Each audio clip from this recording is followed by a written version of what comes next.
Yes, it was. Good afternoon. Hi. What's your name, please? Suzette.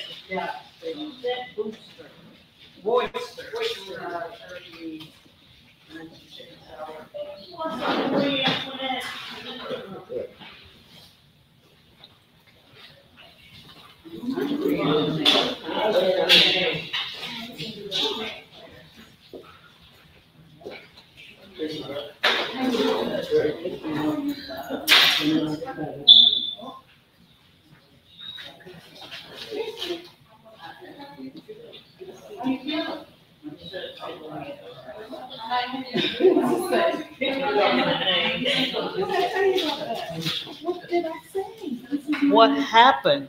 What happened? What is? It just happened. How are you? You know what I meant to ask you to bring to me for consideration? You know that picture that I had at the house? It's like a balloon. I'll just take. We'll just take it with us. It's a balloon. The flower. Because I don't have a picture of it too. The one that you have at your home. The one that's in my office. The balloon that didn't make it. Oh. Save it fine. So I don't have a picture to submit. We got it. Don't worry about it. All right, so that's for children? Yeah. Okay. Yeah. So I'll submit the other ones. So the other ones, they are in sets of three. So how do I present it? I know my glasses.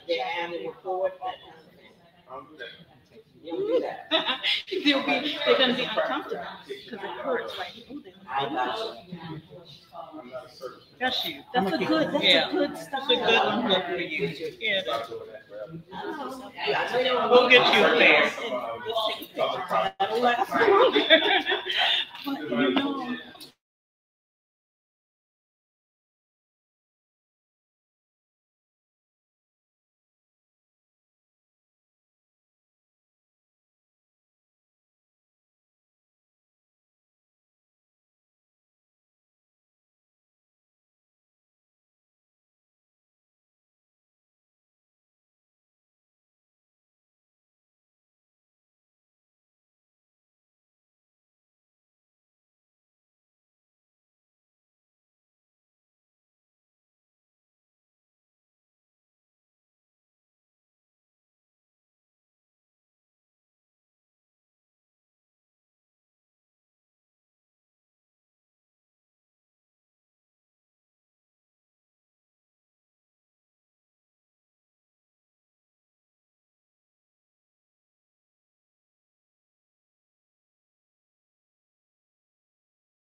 We'll be starting here momentarily, waiting for a few more people to arrive. So we'll be, I'll be back on mute here in a second. We'll start shortly. Thank you for joining us. Are you all able to hear me? I need somebody to put something in the chat. Charlene, can you hear me now? You said there's no audio.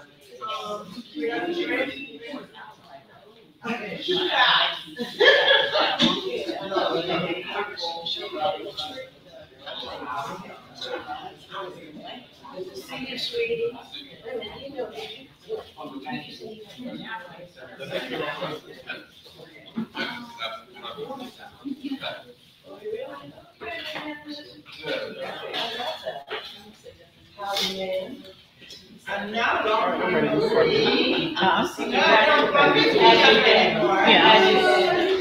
to let everybody get whatever they want to settle down.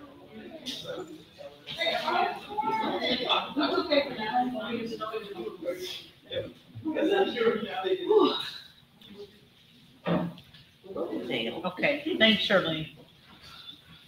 All right. I think we have a quorum. We can get started.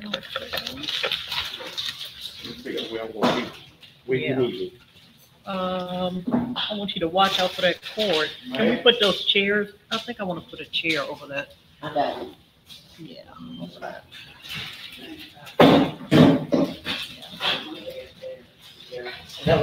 You're good there. Anywhere in this, I got you from here to here. You're good.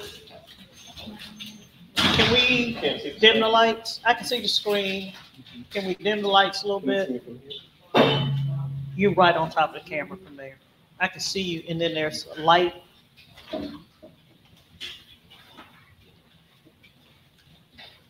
All right, much better. Okay. Good afternoon, everyone. My name is Lisa Clark. I am the co-founder of the Black Art Today Foundation, the president of the Black Art Today Foundation. Alicia Clark is there in the back. Raise your hand, Alicia. Go. I just want to say thank you again to everyone who's come out this afternoon. Most of you are very familiar with Larry Poncho Brown, but if you're not, then I'll give you a very brief synopsis. He's everything to everybody. No. Poncho has just been a major advocate and driving force behind the Black Art Today Foundation. He's been with us since the very beginning, and we have been talking about, how we could do something to collaborate. And I told him, I said, hey, look, we need to start providing some additional services to our artists, and let's also expand it to the other artist community. And so here we are with session 2, well, actually session 4, but session 2. Talk about the other ones, please, because a lot of them didn't make it. The other sessions. Oh, the other sessions was business formation, and the other one was branding with I Am Muse. So we're putting together a schedule for 2025. Excuse me. But this is the second session of a 3-part series led by world-renowned artist Larry Poncho Brown and Baltimore's darling. So I turn it over to you, sir. How's everybody doing? How many here were here for session number 1? Y'all still smiling, that's good. Session number 2 is going to be a lot smoother. Session 1, if you haven't seen session 1, talk to Alicia and Lisa, and they'll give you a link to that. It is imperative to see that before seeing this. Okay? All right, so we'll get rolling. Artist keys to self-promotion. This is going to be a discussion exploring basics of artist marketing promotion, as well as incorporating online and social networking presence. The discussion will also include the basic branding. Now, you're going to hear 3 words used throughout this whole presentation: promotion, marketing, branding. It's going to feel like those words mean the same thing, but they don't. This is the best time in the world in history to be an artist. Check it. Just you can read through that.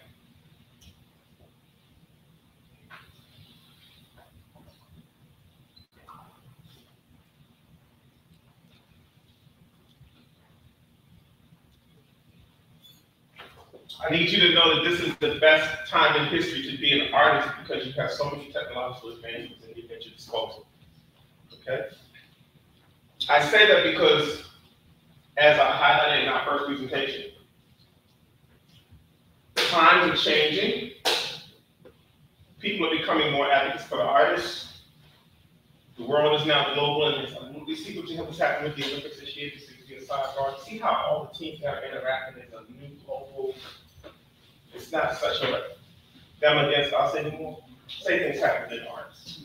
There are organizations now that are willing to uplift the arts in a way that was never done in history. That's a crucial thing, but I'm going to tell you what's the problem, like I said in the last presentation. Artists are not changing. Y'all remaining the same. Same attitudes, we talked about that in session 1. Make sure you review session 1. It is an eye-opener. It should have been an eye-opener. How many of you got something from the first session? Okay. This business stands on this one thing. Some people think it's other stuff. Reputation is everything. You're building a brand that has to have some special things to separate you from everybody else. Okay? This is kind of the lead off. Realize that your collectors must be fed by your information creators. That's the thing that most of you are missing. You're using the right brain, you're being creative, you're coming up with all kinds of stuff, but you don't realize that there's a responsibility to continue to educate, inform with your creations. Some of you are shy, some of you don't get out much, some of you are different levels of showing and exhibiting. But as you start to gain momentum, you're going to realize that you are selling a part of yourself too. And you have to kind of shed that isolation thing that we all see. Okay? We're going to demystify the terms promotion, marketing, and branding. They are different, but when they move in tandem, it's a beautiful combination. Some of you are using one or two. Very few of you are using all three. And most of you are haphazardly doing the most important one, which is brand. Okay? Promotion refers to a variety of actions intended to raise greater awareness or advancement of an item or entity. Remember that definition, because when we get to marketing promotion, you're going to see some little nuances. It's going to be very repetitive, but I think by the time this session happens, you'll understand the difference between the two. 5 keys to self-promotion. There are a few basic skill sets for artists to develop a firm foundation to your identity. And this is it's crucial. Most of you are not promoting the work in the ways that you can. You're creating the work, you're putting in the time, but when you look at how much time you actually devoting to promotion, if it's a pie, promotion should be using up.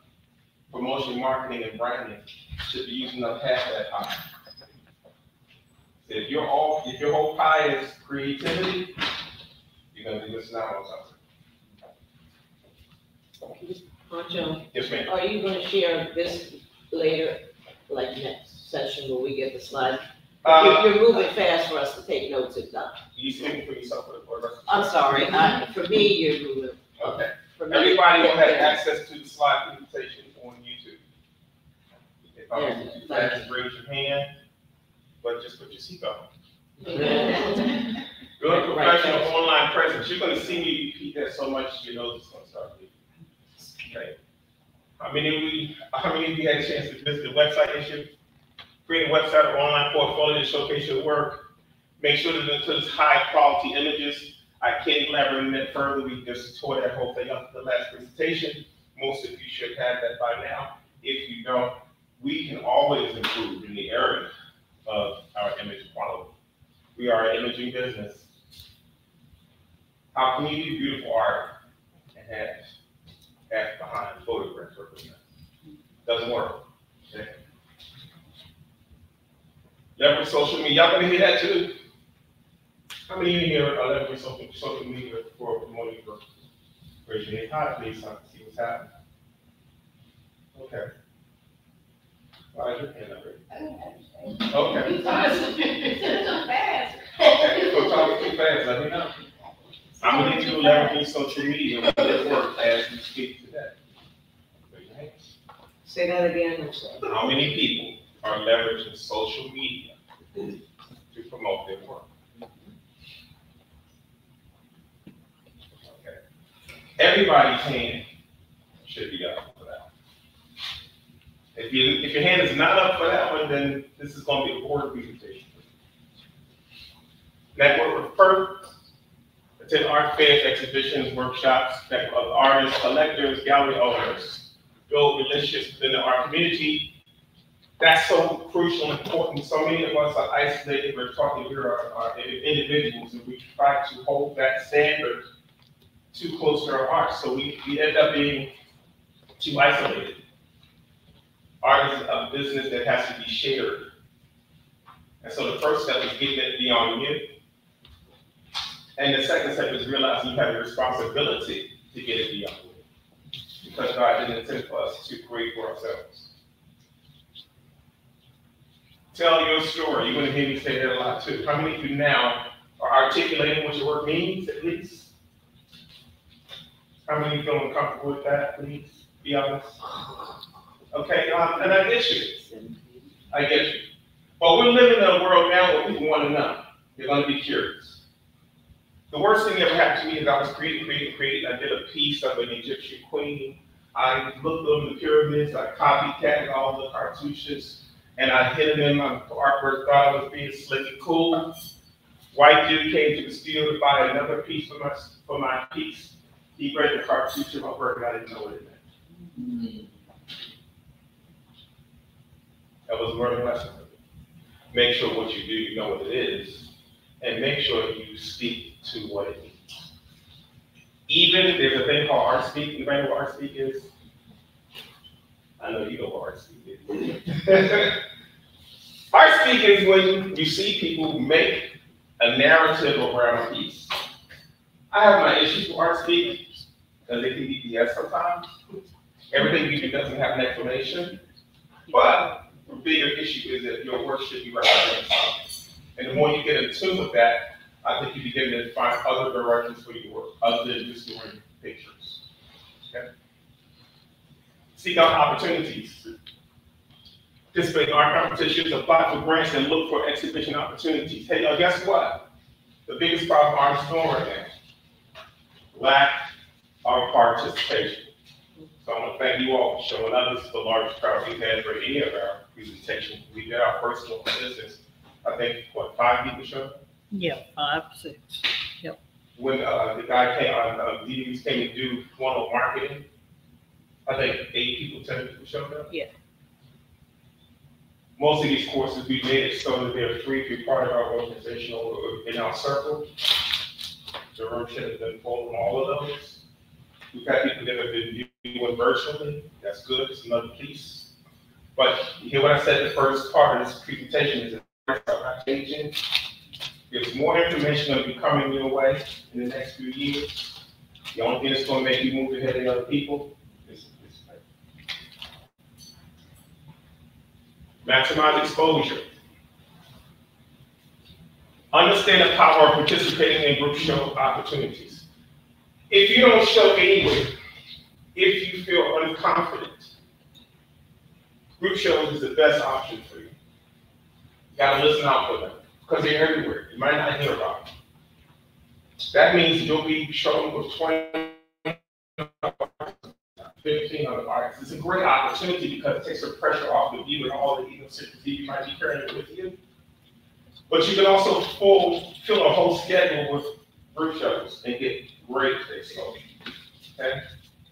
If a solo exhibition happens and the show is being marketed versus a group show that's being marketed, which one has a better chance of getting more people just by the nature of it? Why is that? Any person who's in the show is telling their people, and probably the show itself is promoting more because there are more artists in the show. Did you hear what you just said? It's so true, but guess what? Y'all not participating, and that's not true. Because y'all get assets from the shows, and you're not sharing. That's very important. Somebody does an ad for the show. It's your job to send it out to everybody. If everybody in this room did that for every event you did, we can completely change the participation level of what's happening with the show. And the support level. Very, very important piece. Know the difference between an exhibiting opportunity and a selling opportunity. Y'all, I know we all want to sell, right? And you get a picture of something when you don't. But before you do a show, you gotta already know when you go, which one is this? If your intention is to be selling at every show, you're probably in the wrong business. You're gonna set yourself up for a whole lot of misdirected energy. You're gonna be depressed a lot too. There are times when you're gonna be exhibiting, there are times when you're gonna be selling. You know the difference? Those people that are on the sell, they're not going to be very friendly people to you. They're going to seem aggressive. They're going to seem like they're knocking you out the way for the sale. Remember, there are two types of opportunities. You should be participating in both of them and understanding what they represent. Develop and tailor an annual schedule of exhibitions, art shows, or other vending opportunities. How many of you are doing 2 shows a year? Oh no, let me start from the beginning. How many of you have not shown at all? Right, people, raise your hands, please. How many has got 2 a year? How many has got 3 a year? How many has got 4 a year? Everybody from How many has got 5 a year? keep your hands up. Y'all got the weakest hands down in here. I'm trying to figure out what this is. I gotta look over the table. How many got 6 a year? How many got 7 a year? How many had 8 a year? How many had 9 a year? How many had 10 a year? How many got 11 a year? How many got 12 a year? That's a great number. To be functional as a full practicing artist, you should have one event.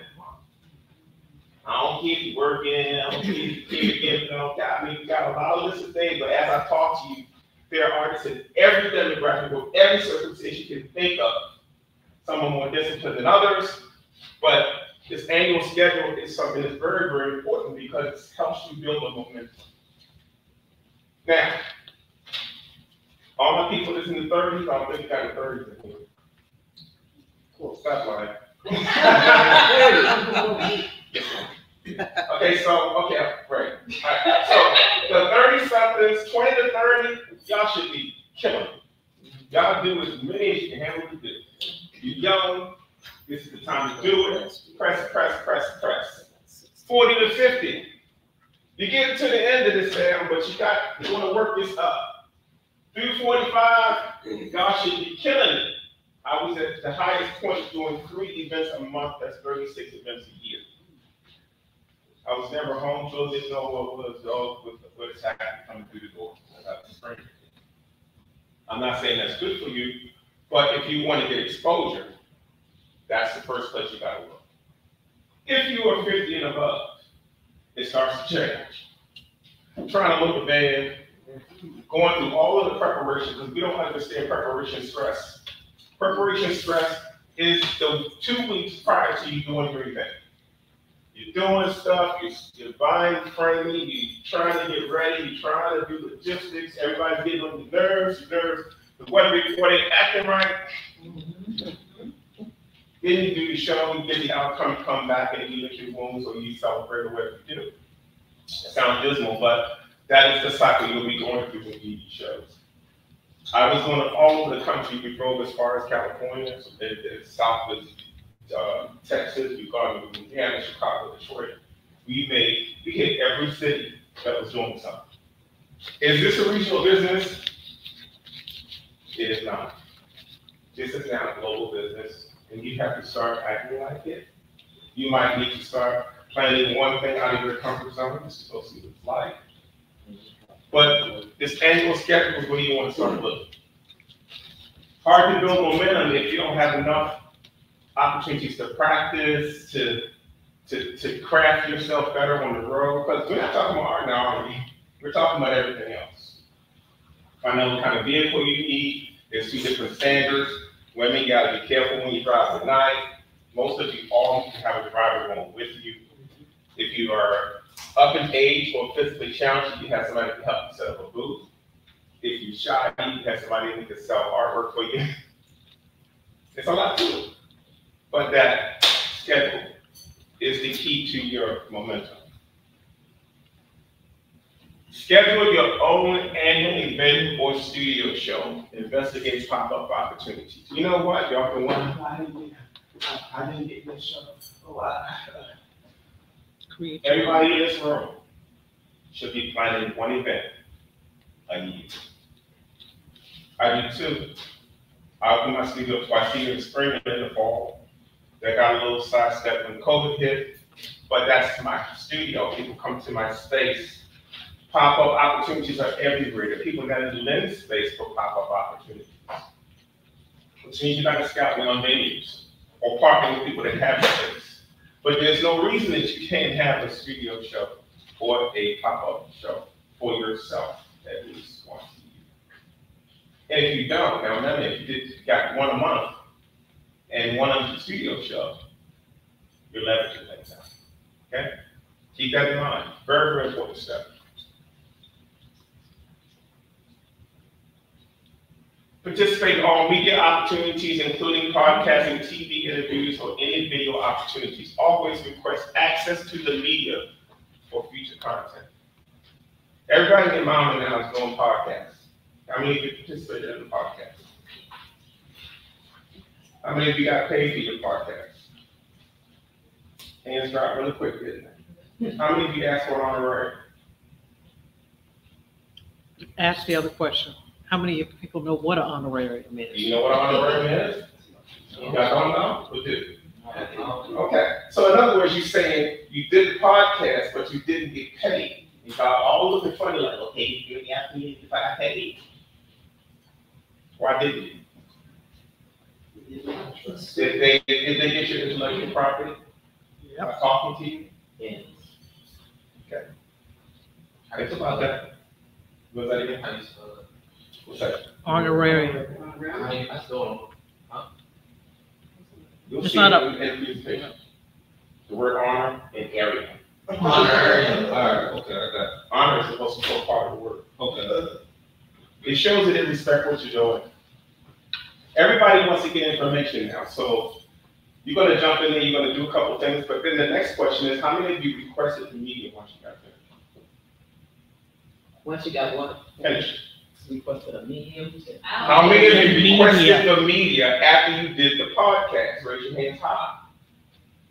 That's very, very important. If you're not going to get paid, please get the content. Whose content is it? It's yours anyway, right? You're not asking for it. I always ask for it no matter what I'm doing.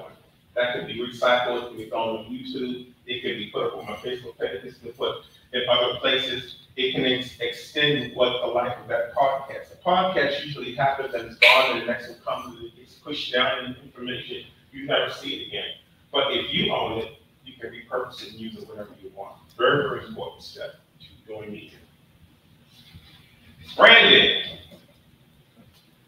It's a process of creating a distinct identity for a business in the minds of its target audience and the public. It involves shaping an emotional and physiological connection that customers have with the company. That's so important. That's the difference between branding. Branding now is like, I'm going to say a couple of things and I'm going to see how universal this is.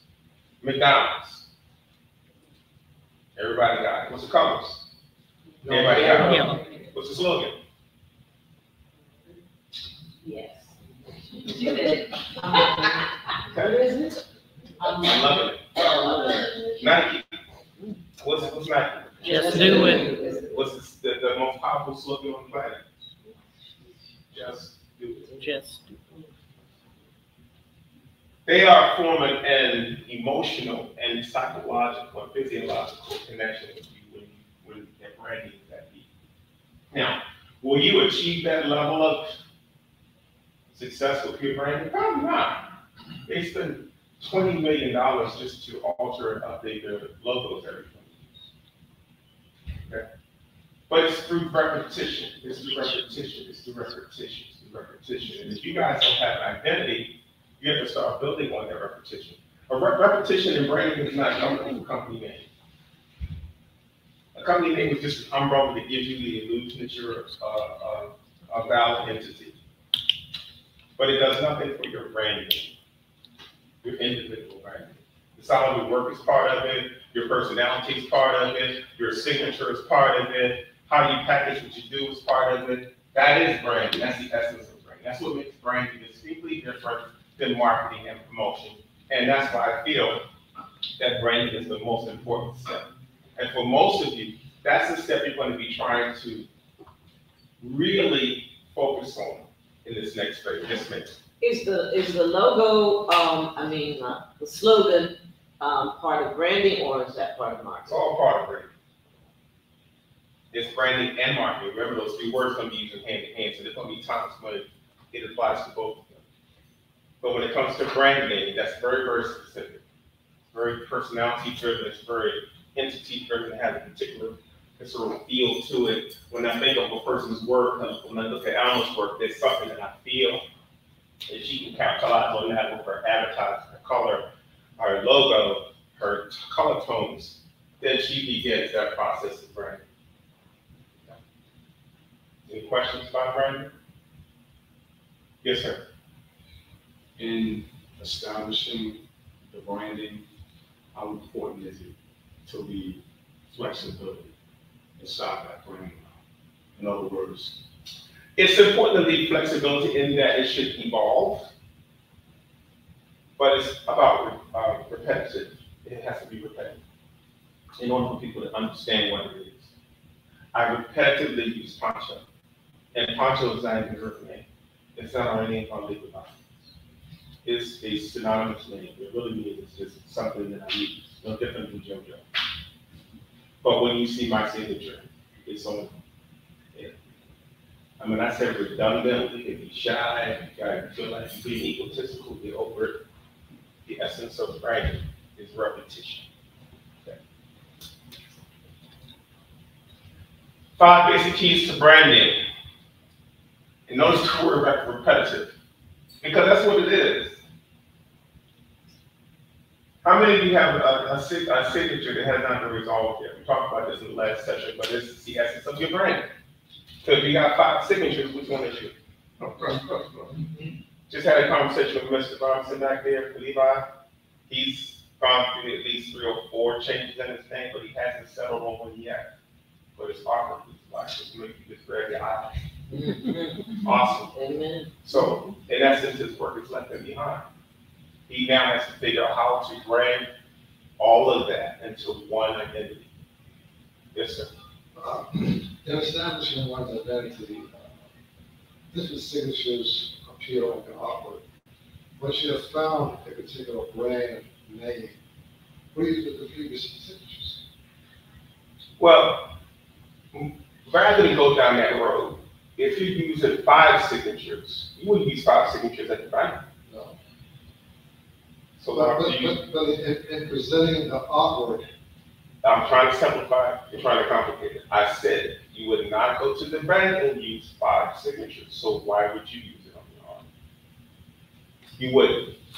Because that signature you use in the bank, even if one looks like a doctor's signature, that's a form of branding, actually. You do it without thinking about it. And it's repetitious. And it even has changes over time. Okay? But I want you to move back to. what I was thinking about, previous artwork that I've done, that I've signed under a different name, and because of my, let's say, ascension, I have arrived to a new name for my artwork.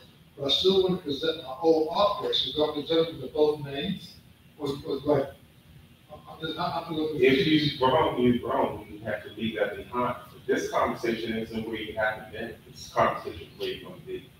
And you haven't really exposed yourself yet. Right. So this is the best time. Like I told Levi, this is the best time for him to figure out what that brand is going to be. And from an elementary standpoint, the signature is where most artists are making a mistake. So I'm not signing all y'all using paint markers, the majority of you. It doesn't give you a chance to learn how to do that signature. I can paint my signature backwards if I want to, on multiple surfaces. Okay. Very important, because it's at the baseline of your brain. Okay. Some of y'all don't sign on the front, some don't want to sign on the back for different reasons, but your identity is based on your signature. I am a multiple discipline artist, so that means I have various styles when I work. My signature is the thing that makes people keep over my work. Yes, ma'am. Do you always sign on the front? Always. Always. I always sign on the front, and I always sign on the back. Always. Should you be dating or not dating? You should always be dating, because you're going to forget as soon as you finish it. Especially if you're very prolific. Yes, ma'am. So I have a question as a collector, Yes, ma'am. and this is going to kind of tie back to you. At the end of the day, how people are going to authenticate is your work. If you're constantly changing the name. Like this one artist, I think Dr. Wright talked about this last night, who started off as Carlos. That's Charlie Palmer. Charlie He didn't Palmer. start off as Carlos. He started started off as Carlos. Charlie Palmer. He decided to do something different and sign some pieces for using that other name. He did that for about a year on certain pieces, and then he resorted back to his real name. So, but if you look at his work, you know it better. Right, but again, for me, I think it would be difficult you have to be, someone would have to authenticate that is really your Exactly. work. An appraisal person is going to have to be able to research and track that. That's their job, though. So if I have to, I don't sign like I did when I was 20. That doesn't make the signatures from that period any less valuable. But it still should be within the same realm. You ain't trying to come back the next year with a whole different identity. If you do, you just make it actually harder for yourself. And this is one of those things that I know it sounds like this is so important. This is the biggest thing that most artists do that they don't realize that they're doing. And you could be doing that for 10 years, 15 years. And the people who don't sign, you folks that do logos. Okay, so you got your formal name that the government gave you. You might have a nickname. You might sign with your last name. You might sign with your first name. You might sign with a combination of those things. You might do Levi, who was it? Levi. Don't laugh, because some of you don't get that far away. Yes, sir. But why do you sign on the back in addition to signing? Because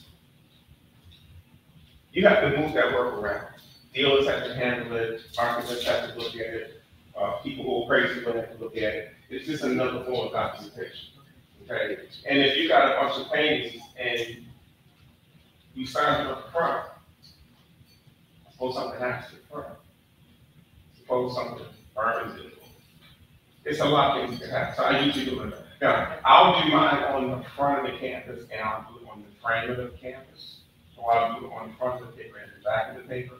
I put the more specific information on the back, the year.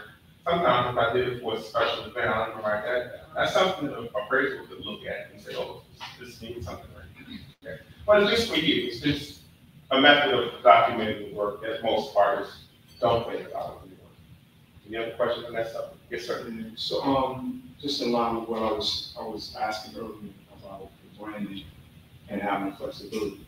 What I was talking about was the work itself. Like you just described yourself as multidisciplinary.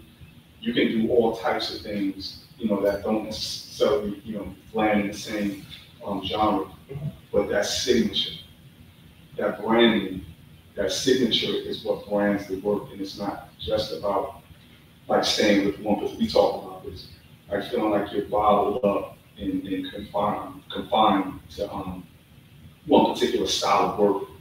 for your work has to look exactly the same across the board in order for people to identify you. If you have a branding, it kind of gives you the flexibility with a signature that follows you everywhere.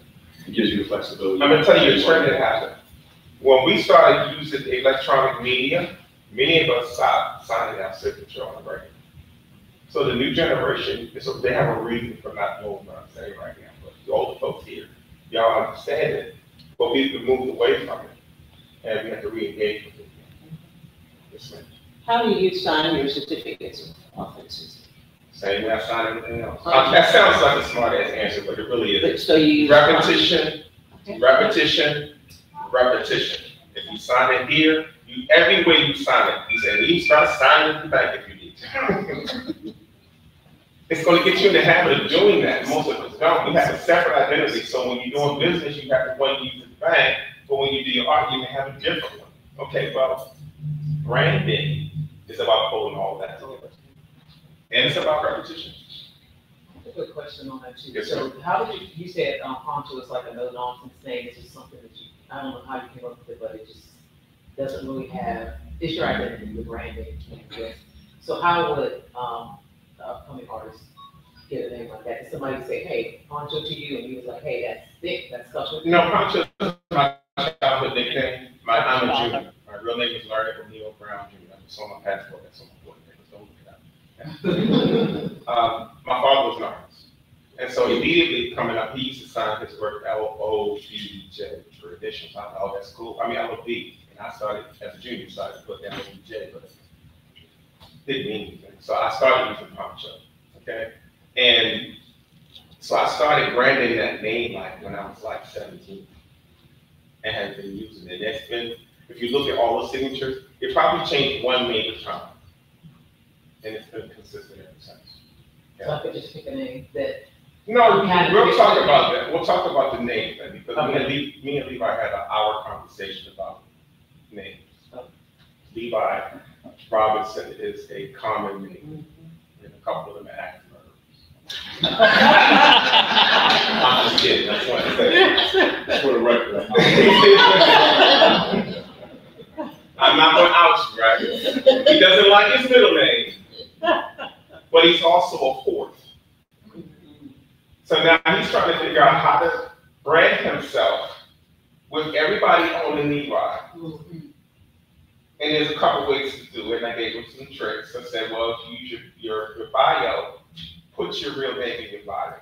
My main Facebook page has Larry Poncho Brown, but it also has my real name, or Neil Brown, associated with it.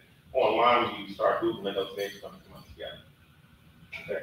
So there's a way you can trick people into using and finding your name. I have another guy named Patrick McGuire. He's Irish. He told his story in the last session. Every Irish man's name is Patrick McGuire. Okay. So he started using his middle initial to separate him from it. Because it's necessary for his brand for him to always use the F as the middle to develop his own identity. Okay. Very, very crucial stuff. The more common your name, the more difficult it is. And if you're using a company name, you can make it worse for yourself because most people who know the company for 10 years and realize, I should have hired myself. When people go to look for you, what are they going to look for? Your name. They're not going to look for your company. Poncho, you Yes, have ma'am. 2 questions. Yes. Well, it was on the line of that, like, for instance, I use a play on my name, but it's a company name. I hate plays on anything. People that use cute letters because the other letters have been used, creation with a K. Okay, I hate that stuff. Because it just confuses everybody, okay? You want to be as close to your real name if you are an artist and you want to capture that artist's identity. And it's more difficult for women to get married because now you got this other name you got to kind of add into it. You might have had 2 identities, or you may have kept that name. The ones who kept the name have an easier time. Just like you got to shift all your other ID and everything over. When you get married, branding can become more of a challenge than what God is. You can use it redundantly, but you guys have extra challenges. Just make it. So I use my initials on the front of things. So it's on my What does it say? A-R. That's it. A-R. I don't have a middle initial. Okay. And so you send my logo. On the back, I sign my full name. Google AR. Augmented reality. But That's just good. but it's It's gonna a be some other distinct, stuff. it's a distinct. I don't care how distinct it is. We're having a basic conversation. If someone's going to try to find you, they're going to want to look at your name. AR is not going to be that thing. And when you go to Google AR, you'll see just how lost you're going to be. If you see a reference to you by using AR, I'll give you $500. If it shows up on the first page, it's not going to happen. So that's what you got to think about. Yes, sir. Because when you have an artist who's kind of been successful at establishing themselves with like an acronym, Wack did it. Right. But Wack started out early with it. And Wack even went through a stage where he said, Poncho, I'm no longer going to use Wack anymore. I'm going to be Kevin A. Williams. And I said, good luck with that, because people know you as Wack. Yeah. So once you get it, go with it. But if you're prolific as he is, he can record whatever he wants now. Like quirky. Now, Everybody knows quirky. there was a time when I couldn't punch in Poncho Brown, and my name and stuff come up. But now, because I've been branding it the way I've been branding it, I can get some hits even off the Poncho brand. Okay. It's about the representation of use. It's about how much you use it in your descriptions and other things. Okay. And you can curve it off really quickly by making a certain intention today on what you're going to do in the future. Levi and I were playing around the other day with this common name. And we put in LeviRobinson.com. Somebody had it years ago. We put in LeviRobinson.net. And it's sitting there. And he didn't know. I started to buy it just to make him buy it. Because y'all not thinking about commonality. That he would have never thought to have used another name. Now they got another one called Dot Art. It's not so popular, but if you brand it and you use it consistently, what's going to happen with the Dot Art extension over time? It'll grow. So if you don't own your name, check your name and Dot Art and purchase it. We'll talk about the derivatives of names later on. I'm going to get back to this. Your art should reflect your personal vision and style. Identify what makes your work unique and consistently showcased in your portfolio and social media. That just means that you have a particular look and flair with your work. And it's your job to try to streamline that so that people understand that's what you're known for. Okay? I have a transparency thing I do with thin lines, intersecting stuff. That's not my style. I have other styles, but people tend to look for that in my work. That's a consistent thing to find. I went through one era where I was doing airbrush work, which is very clean, very, with no texture, and now I'm doing texture stuff. So you're going to go through an evolution in your work, but again, if your branding, your name, and your other stuff is consistent, and people see you doing these things, it's going to help add to your success. Keeping your unique style is part of what we're talking about. Create a strong online presence. Where do we see this? In that other section. Okay. I left it there because I need you to understand that those are the only things that connect with those three words: promotion, marketing, and branding. Okay. Develop a cohesive visual identity. Consistency in visual elements such as your logo, color palette, typography helps reinforce your brand. How many of you have a logo? How many of you have a color palette that you use? Okay. How many have a particular typeface that you use for most of your stuff? You're on the baseline of brand. That's your identity that people are going to begin to associate with your work. Okay. Engage with your audience. Build a community around your art by interacting with your followers.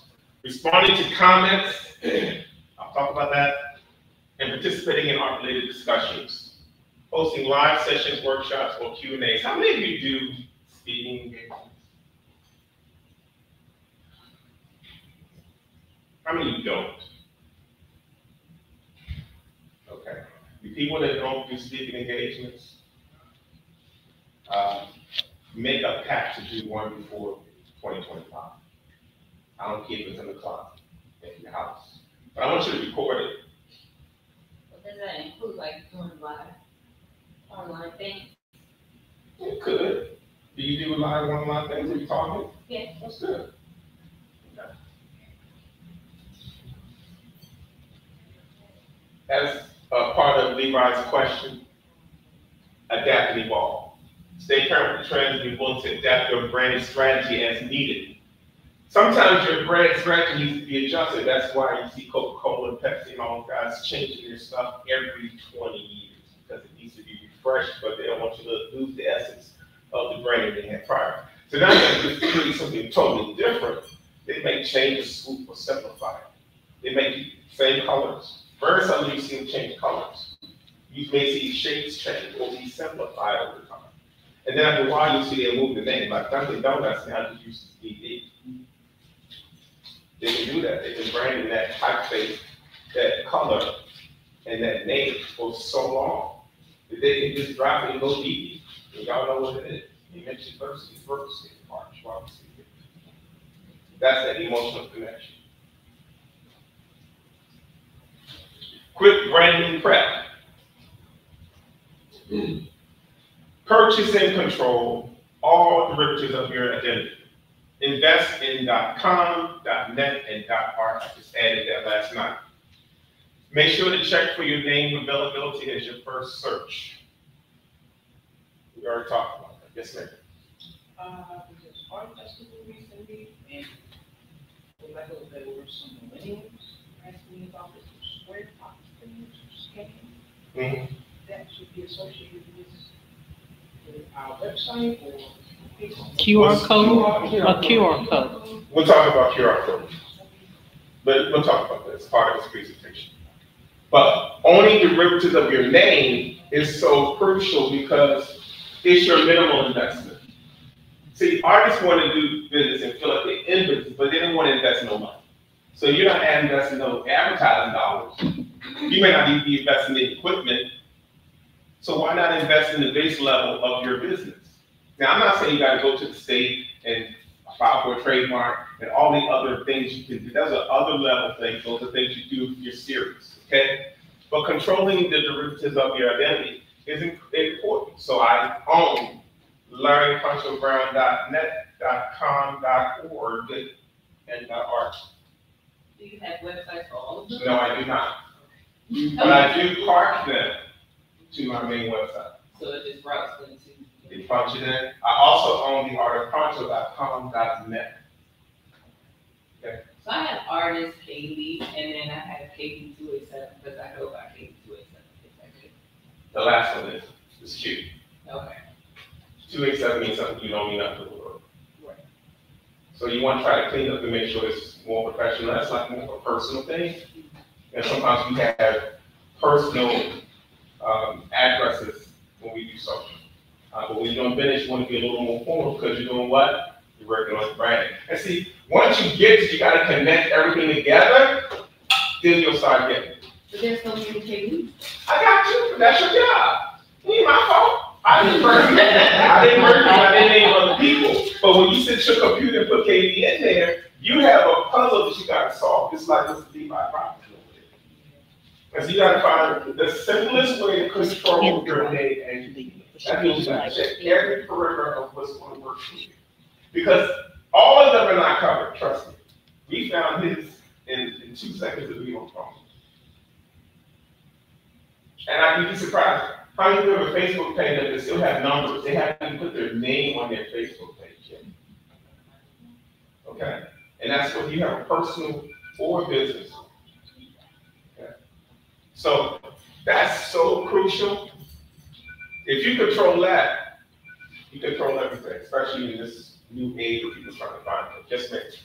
On this here topic, so you're saying purchase and control, where is the platforms besides like GoDaddy? Like I use GoDaddy because I'll tell you why. I don't like GoDaddy and what they represent.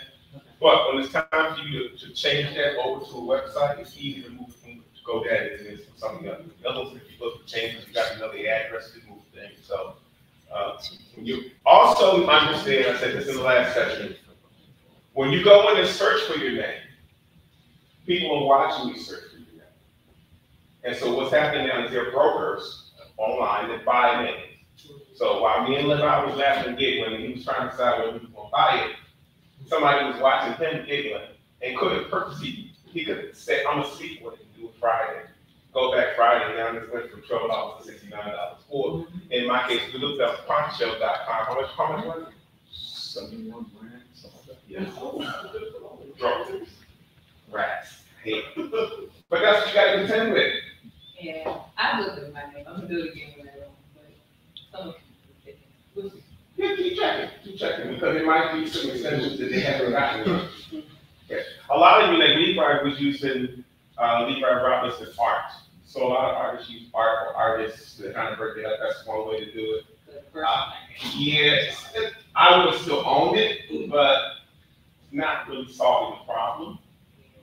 Don't put dots and dashes and all that stuff in there. Keep it as simple as you can. No, it's just the artist thing, so that's the one that people, that's like one X. And then make sure, I'm gonna tell you, your bio is the secret weapon. If you list all that stuff in your bio on your website, the spiders are still gonna find it and associate that with your name. So there's a way for you to trick the spiders to find your information. It's all kinds of things you can do to kind of cement your brand. Develop your signature or logo. Make sure it is updated and use them with, what's the word there? Fear. I can't say anything strong. If you're doing it every now and then, it's not beautiful. It has to be done with intention, Purpose. foundation. And once you get it, if you practice pulling your branding together for 6 months, I guarantee you it's going to change the whole way you promote yourself. You're going to see a difference. How many of you went to start the first session we did? Yes. Did you Google yourself? Yeah. How many of you go at least a half a page deep? How many of you go a whole page deep? How many of you go 2 pages deep? How many of you go 3 pages deep? How many of you go 4 pages deep? How many of you go 5 pages deep? Yeah. You're saying how far The more you feed that monster, and I'm not doing it 24 hours a day, it's cumulative. It's my intention to do it. So the more you do it, it starts to follow. And that's what you want. That's when you're making it work easier for yourself. Do you think this takes a lot of time to do? Does not. By intention. Because you waste a lot of time. Align all online assets in your social media networks by brand. That means that all of my stuff is at Poncho Brown, whether it be LinkedIn, Facebook, Instagram. I don't do Twitter, but TikTok, I'm getting ready, and Twitter. All of those are under those 2 names.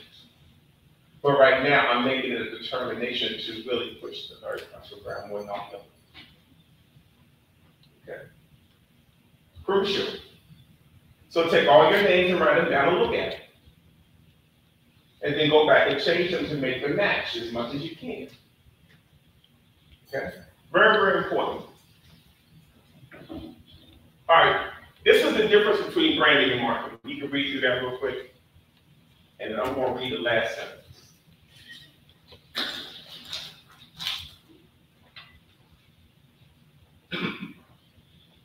Y'all got it?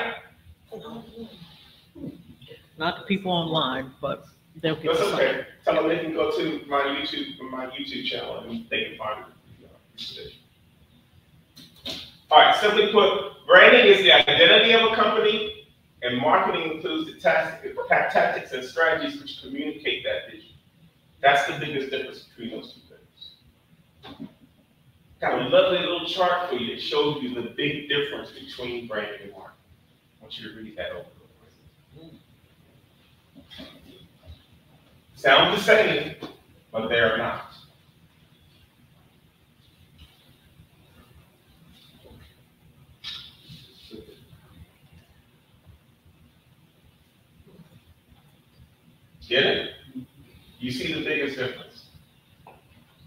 One is long-term, one is short-term. One is long-term because it's your identity, you're building that identity and that reputation out as big as you can get and as wide as you can get it for the rest of your career. But marketing is like a little gallery. You're saying in people's face, you're saying, hey, I'm here, hey, I'm here, hey, I'm here, hey, I'm here. This is what I'm doing, I'm right over here. They work in tandem. Okay, and when you add the other one to it, you're a powerful combination. We've already read that. Now you hopefully know the difference between the two, but this mostly deals with products. Okay.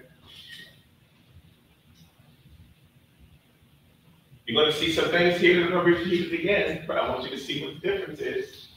Marketing for artists has its unique challenges and opportunities. Here are 5 key strategies to help you effectively market your art. Now, when have we seen that? All 3 levels, right? Okay, it's important. Network and collaborate. How many of you are doing that now? Okay, that's important. That's the difference between the movement of artists today and the movement of artists 30 years ago.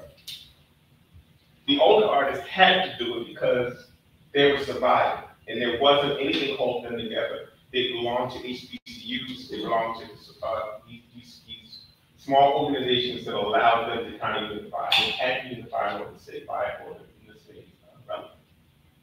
So now in this global society, it's more and more difficult to do. Okay? So networking is very, very important. How many times have we seen that?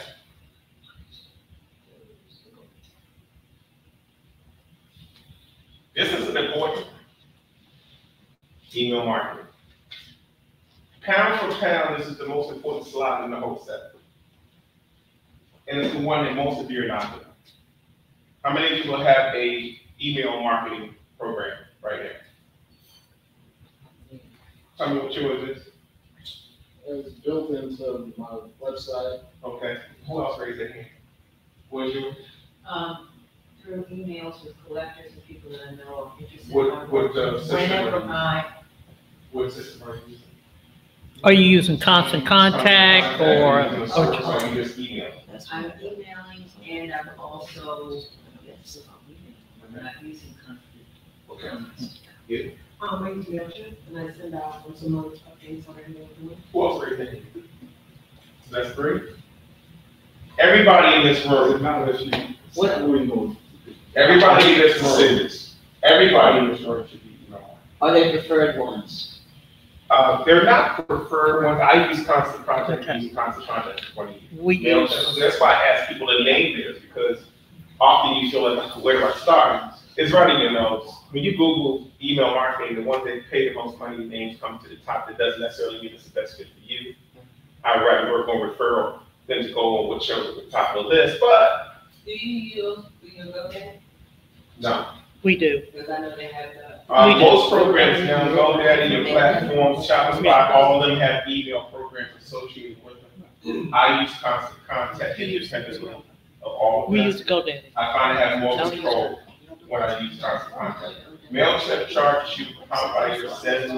Constant Contact, you can just pay the flat month based on your how many names in your system, and you can send unlimited email. If I want to send 24 of them today, I can do it.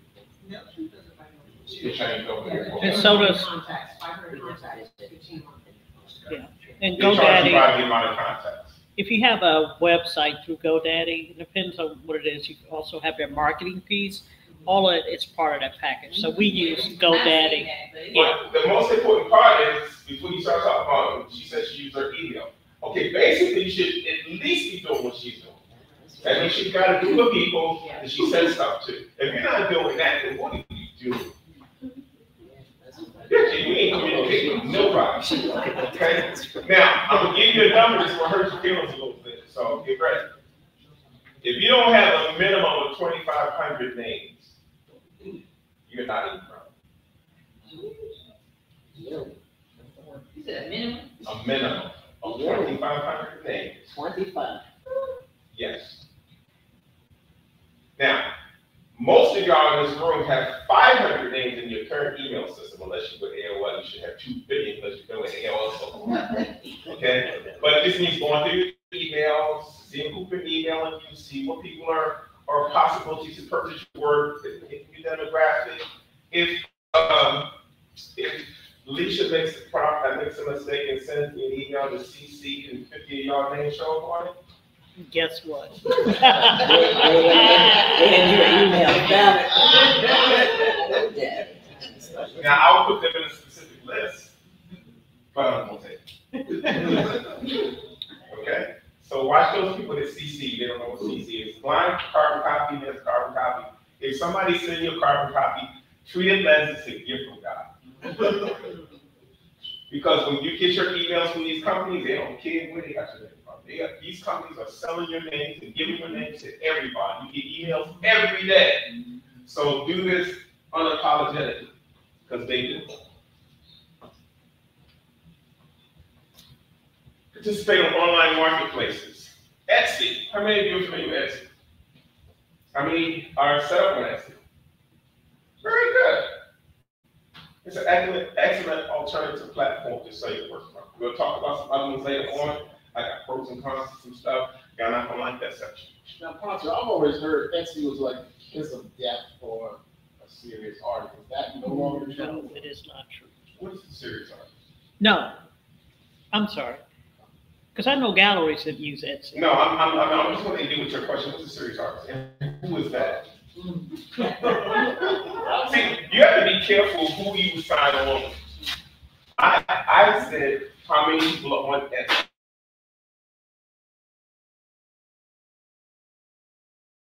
Now, we determined in the last session which trajectory you are on. You're either commercially successful or you want to find our side. Most of you in this room are not in find our side. If you were, I probably could count 2 people, it would probably be in that sector. That means all of you all are commercial. So Etsy is a viable option for you. Accessibility is part of the commercial market. It's not part of the fine art. So that's the serious artist piece, but are you a serious artist? I don't know what that means. We're having some connectivity issues. Key recommendations. Top 5 website platforms are Squarespace, Wix, Shopify, WordPress, Weebly. There are other ones, but these are the top 5 I find. Mine is a Shopify. I used to have a WordPress. How many of you have control issues?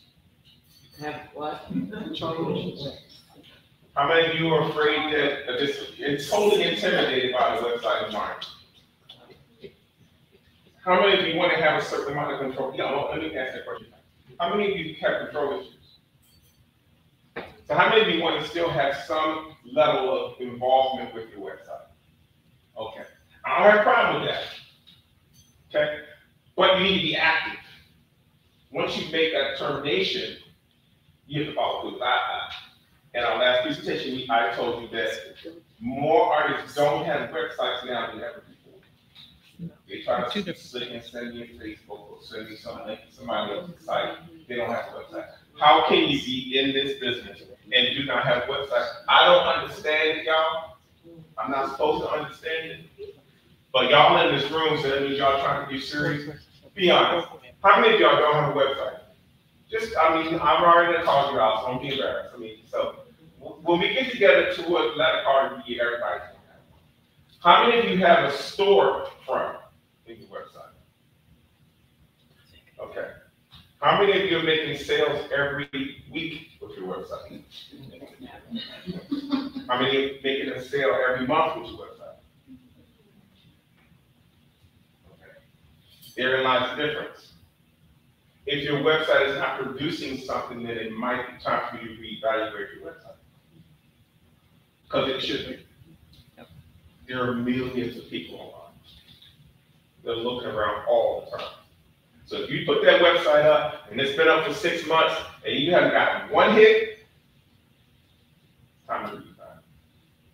And if you design it the first time, you might want to get somebody to Now, it might be the platform, okay? Wix is good. How many of y'all got Wix? Raise your hands again to the people that got Wix. So what is yours? What is yours? What's yours? But I did have Shopify too. Okay, it's too expensive. Yeah, and I didn't like that I had to build it, it was easy on GoDaddy. Okay. But I do like the marketplace part. What about you? Shopify. I'm on Shopify. And I really do like Shopify. But you gotta be ready for Shopify. Because they have extra fees, expenses, all kinds of other stuff. But their search engine is stronger than Wix. Their storefront capability is stronger than Wix. Okay? And they also have tons of plugins you can use with that platform that can be very, very beneficial to somebody that's trying to learn how to market on something. Can you give me an example of the plugins that they offer? Yeah, I mean, it's endless. I mean, you might come up with a specific thing you want to see happen with your website, and all you can do is go to their store and see if there's some plugin for it. And you just connect it and it goes right to your site. Drop shipping. Yeah, see, yeah, I have all my currency contacts. They go straight to my, yeah, Shopify takes them straight in. Even if they went into my website and didn't buy anything, they sent it to my currency contact. I keep my constant contacts around 10,000. They have plugins for print-on-demand companies too, like you could link a print-on-demand. We'll talk about that. That's one of my pros and cons. Print-on-demand is killing all y'all. Y'all don't know yet. Y'all being bled slowly. Cultivate an extensive image library. Y'all, I cannot. Ooh. How many of y'all are documenting your work well? Liz, what's that? You just what your pen Define well. Right. Well is when you finish it, you shoot a picture of it. Okay. All right, a good picture of it, not no phone picture. Oh. All hands. Y'all put the hand on the chair. That's crucial. Okay, I paint a picture and I shoot it. It's a habit. Before I frame it, before it goes out, before X, Y, and Z, I shoot it immediately. Because I know it's going to. What, you said not with the phone, with the. I have 35 millimeter, I have a professional service that I send myself to, and I have a scanner, a desktop scanner.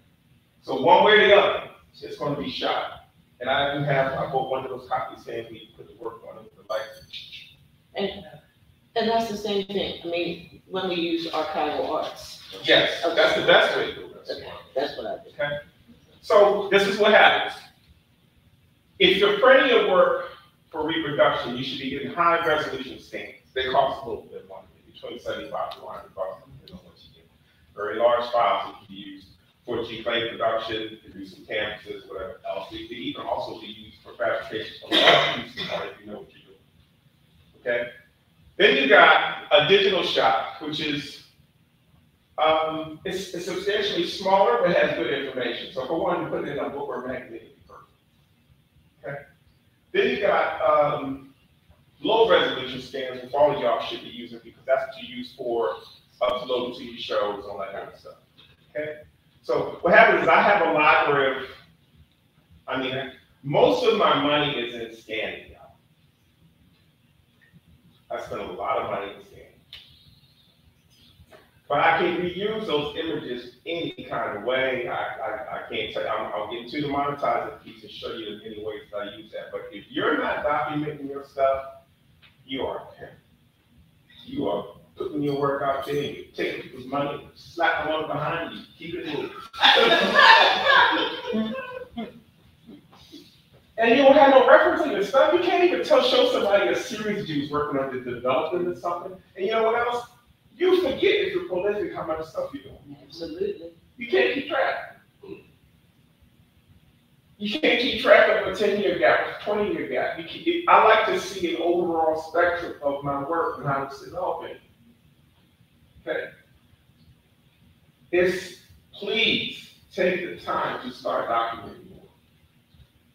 It'll pay you dividends, and I'll show you where towards the end. And keep it organized. So if you got low red stuff, you get stuff for a show, you keep them together because it's easy to overwrite a file this big. You playing around, you retitle it. Next thing you know, you're gonna roll over the one you spent $85 to make it one that's a 72 DPI image. So I keep them separate, like a contaminated chicken. I keep them separate because I've done it where I've ruined the file. But if you go into a professional service like me, I believe he has every shot that I've given him since I've been working with him 20 years. I can go back and look at the drive and say, hey, don't go on the drive, don't copy me that. I also, the same guy gave me, the guy gave me buy a server. So I bought a server and I have the same system in my speaker. That's why I say everything. Everything. Very good question. Yes, sir. That save, is it called a backup? Yes.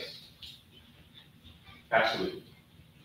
Because backing up is important. You have it on a nice drive and the drive drying up, and I've had several drive with expensive stuff on. And I recommend that you. But that's why I let Jeff keep my stuff as backup too.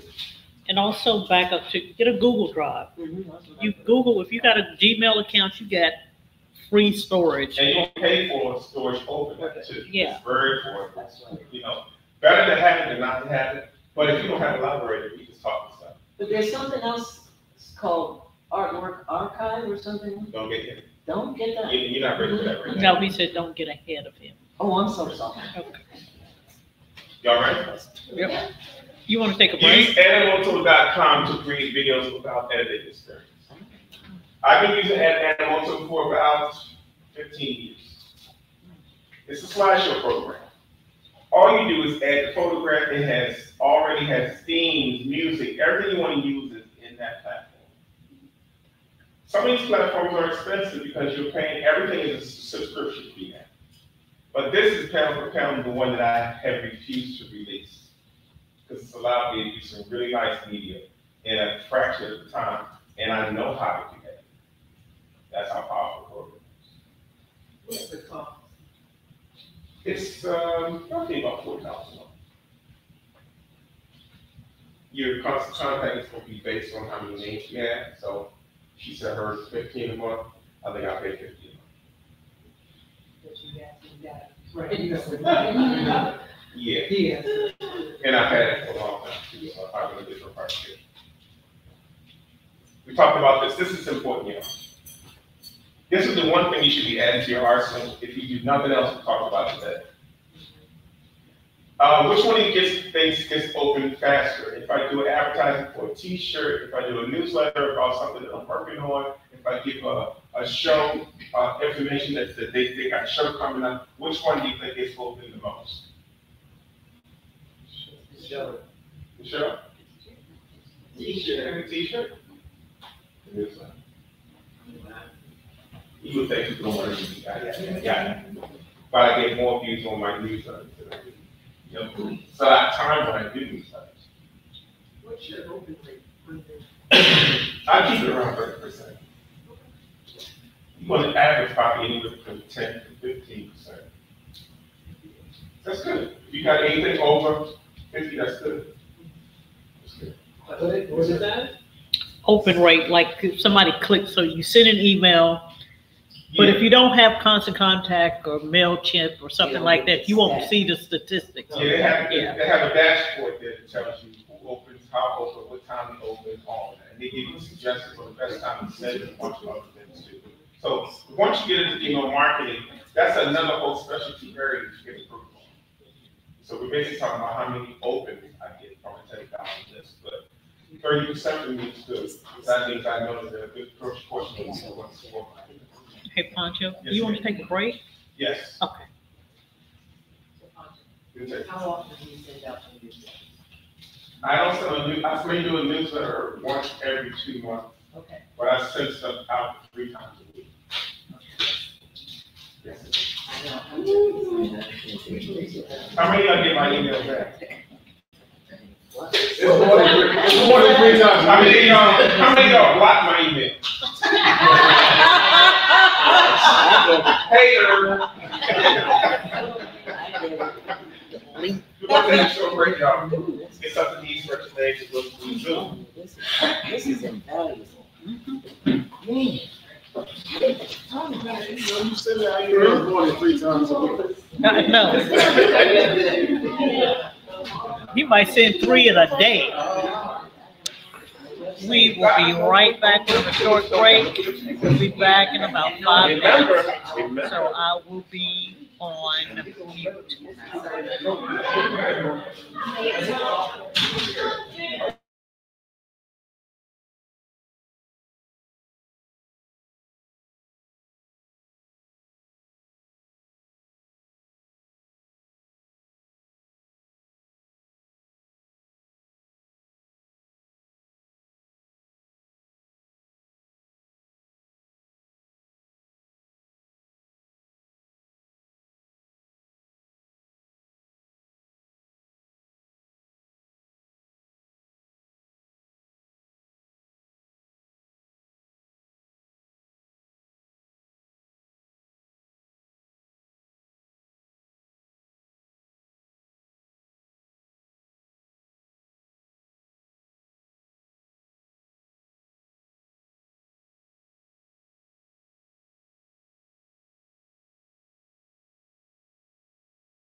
Hopefully y'all had some time to get some flavor hot Hello, Cheetos. we are back. We are back, we're back, we're back.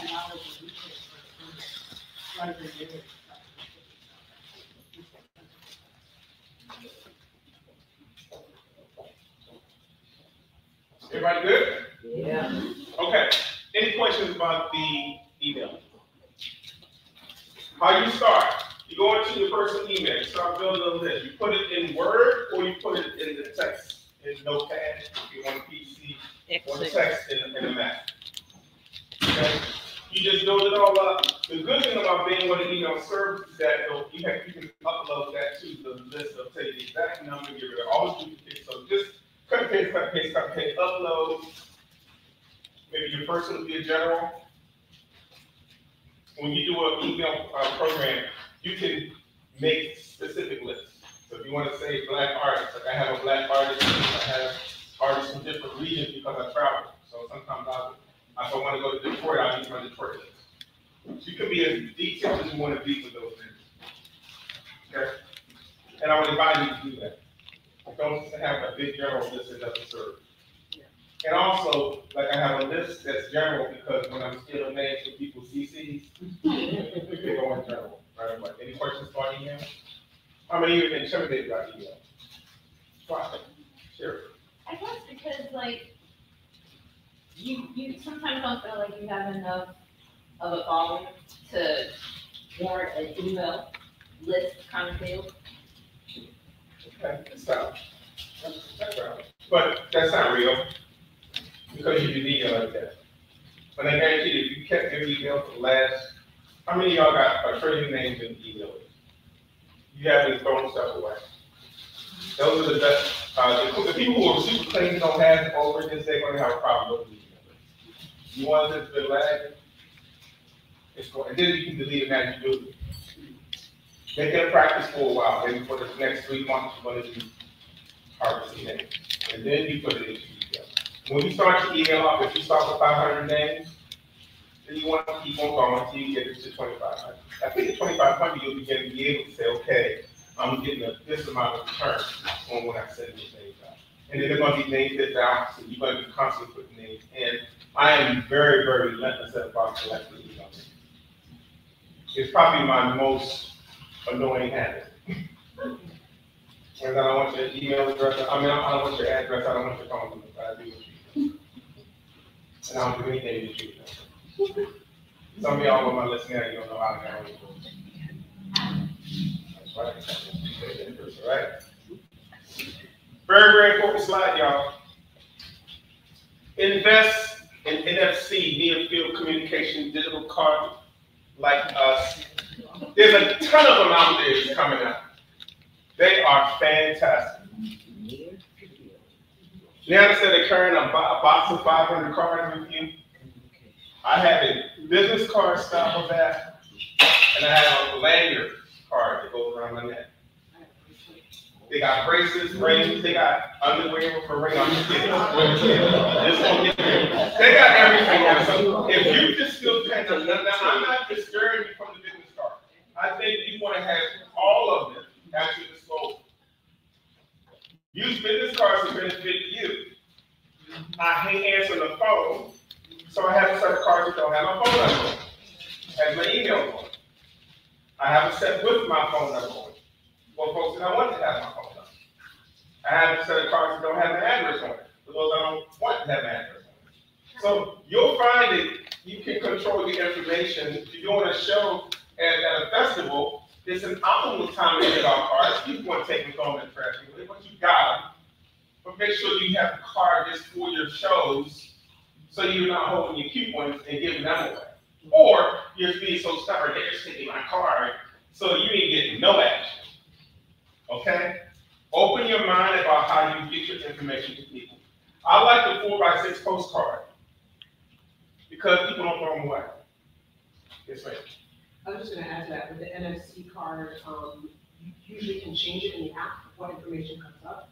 You're going to a party, you're like, I want these people to have my phone number, I'm just going to have my website. You change it on your way to the party, when you tap that card to their phone, and then it pulls up what you talk to in the app. And you can change it back whenever you want on your phone, and it's not ongoing, price is just $30.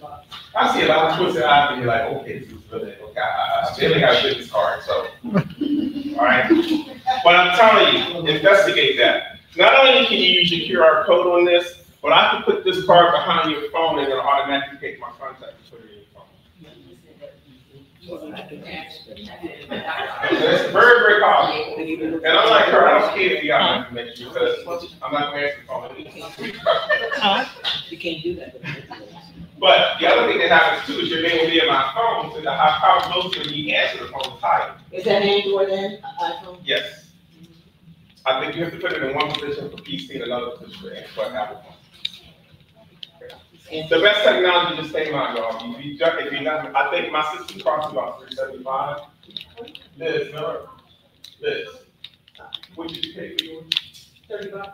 I paid $375 for mine, but mine is very comprehensive. See mine. Work with a professional graphic designer or use Canva. Now, how many of you have a relationship with a graphic designer? That's so, I mean, I didn't actually put you word. That's another question. That's crucial. Well, If you Levi gotta has put a a team relationship together, with himself. the first person to come in the team is a graphic designer. Excuse me, y'all, chip, okay. I just, you know, like doing that. I was the one that always was interrupting the class.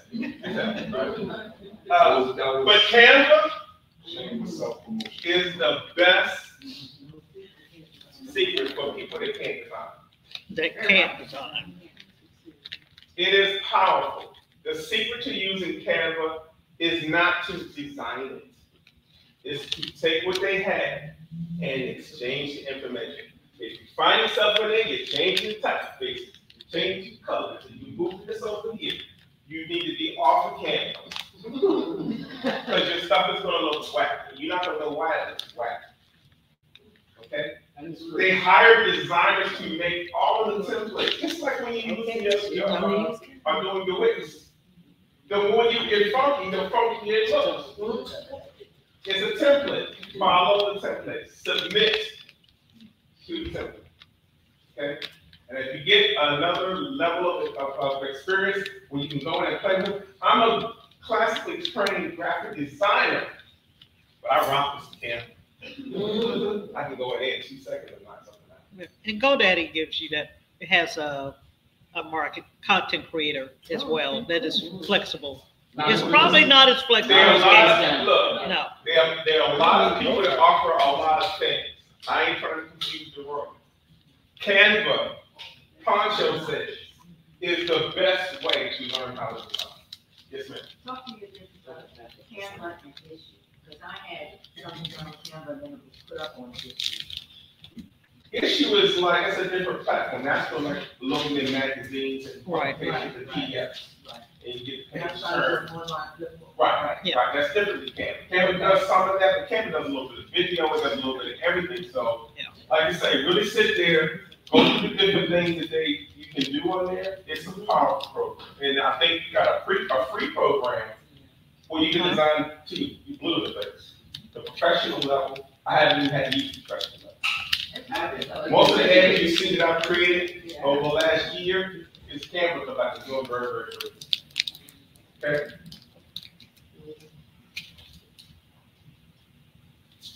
Commit to posting a crowdfunding campaign to raise money for your art endeavors. Use Kickstarter.com or Indiegogo.com.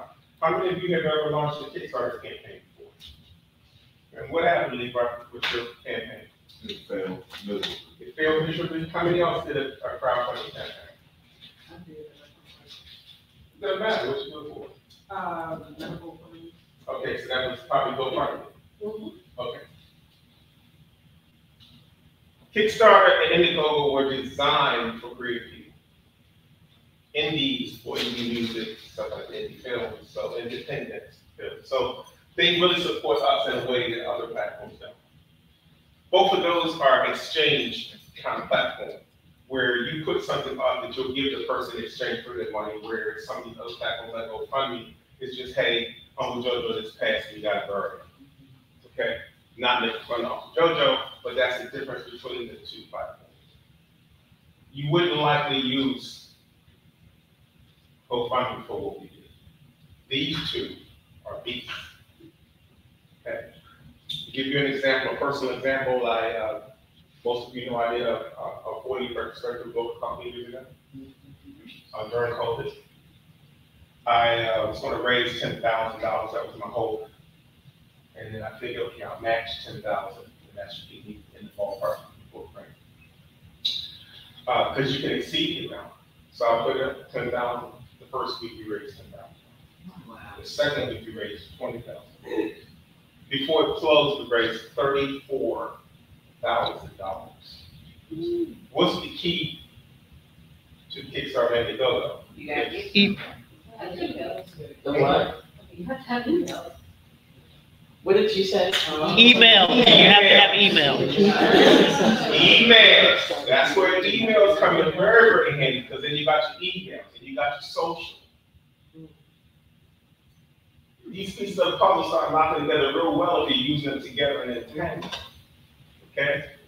But everybody in this room has a following, even if you just started. If you sold a piece before, you got a following. Some of us have more expansive followings than others. Some of us have more supportive family and friends than others. Some of us have church groups, we have sorority affiliations, fraternity affiliations, church affiliations. When you start looking at that level of connectivity, Eastern, Star, Mason, if I go through all these things, that gives you an edge with your marketing and your promotion. So that's why 250 average people donate to my campaign, which means they pay for my voice. Did that go in my pocket? Did that use credit card? Did that use cash? On the, what was it at the beginning of the presentation? Reputation. Okay. So y'all have no reason to say, I can't afford that. No, check it out. You know what I like about that too? Even if you guys say, you know what, I'm scared to death, put one up for $500. Just see how well your email and your other stuff is connected right now. You know, what's that thing you want to run? I want to do my NFT card. Maybe I'll do enough to raise enough money to do that card. Okay, really think about ways to force you to utilize your following. This is a great way to do it. Some of y'all gonna find out you don't have friends. Are there tax implications that come up when, you know, all of a sudden $20,000 flows into your account, or how does that? Is that a nice problem to have? Yeah, I'm not even getting to that. That's tax stuff, that's a whole bunch of other stuff. But the reality is, what could you do with that money that your friends gave you because they trust you? It's a big deal. Utilize live broadcasting on Facebook, Instagram, and YouTube. This program is being streamed on StreamYard. StreamYard is one of the most progressive, user-friendly streaming platforms. How many of you have gone live? How many of you have done how many of you have gone live with streaming on a program or something with somebody? Podcast. Okay, Marshall. Okay. How many of you sold something on that back? Okay. During COVID, I did a show called the Poncho Bar. I ran that show every Wednesday. During COVID, we made over $100,000 a day with just broadcasting. Because everybody was what? Home. Gainfully employed. Fixing up their houses. Okay. It's a powerful medium. It used to be used corporately, now it came down to us, and then we're just enabling. It is a hell of an opportunity, y'all. Just sitting there waiting for you to grab it. StreamYard is they keep changing the rules on going live. If you go live on Facebook now, you know, try doing a live just to say, hey y'all, I'm here at my show at the so-and-so, come and see. Just stuff like that first, okay? Get used to trying to do something that, hey, I want you to see the show that we're in. And talking to your people, get used to doing that. Hey, I'm in the basement, I'm making this piece. What you think? You know? Hey, I got a secret I don't want nobody else to know it. I want y'all to see it first. It's all about how you play it, right?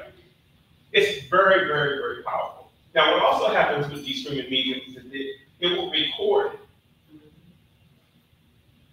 I'm talking about reusing content. You can slice up and do what you want to do with it. It is powerful, powerful, powerful. How much does it cost? That's cheaper than all the other stuff we're talking about so far. What's the subscription to? StreamYard? 20-something dollars. I don't know, we bought the professional brand. I got so the that- professional too, but it's still not $40. We paid like 400. I paid 400. Yeah, A it's year? a year. Yeah, well, that's powerful. Yeah. But you're talking about $20, $30 a month, depending on what package. Most of y'all don't need it. Yeah, just like Zoom, you know. Zoom is another streaming medium. I've done sales shows on Zoom. Sorority said, hey, you know, we want to do a little something. They had 20 people online. Me and Karen Russell got our stuff out, and we were showing really primitive cream pieces. Some of them online do Zoom.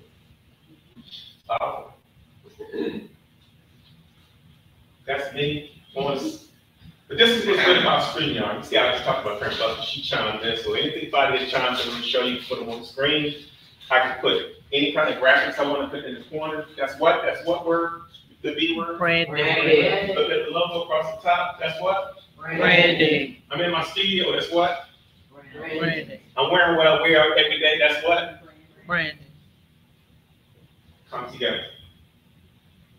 Take advantage of any TED or TEDx opportunity. Now, some of you may be in that environment, some of you may not. If you ever get an opportunity to do that, please do. Now, how many of you in here are scared to be public speaking? Ain't nobody saying it. Somebody lying. So, yeah. Okay, so then I got them half hands. They so scared they can't raise their hand. 18 minutes of speaking on a subject with no prompter in front of an audience of 200 to 500 people. It's going to be nerve-wracking.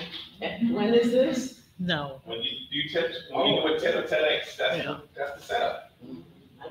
They sometimes have one that's under particular themes. That means that you got to wrap yourself around your theme.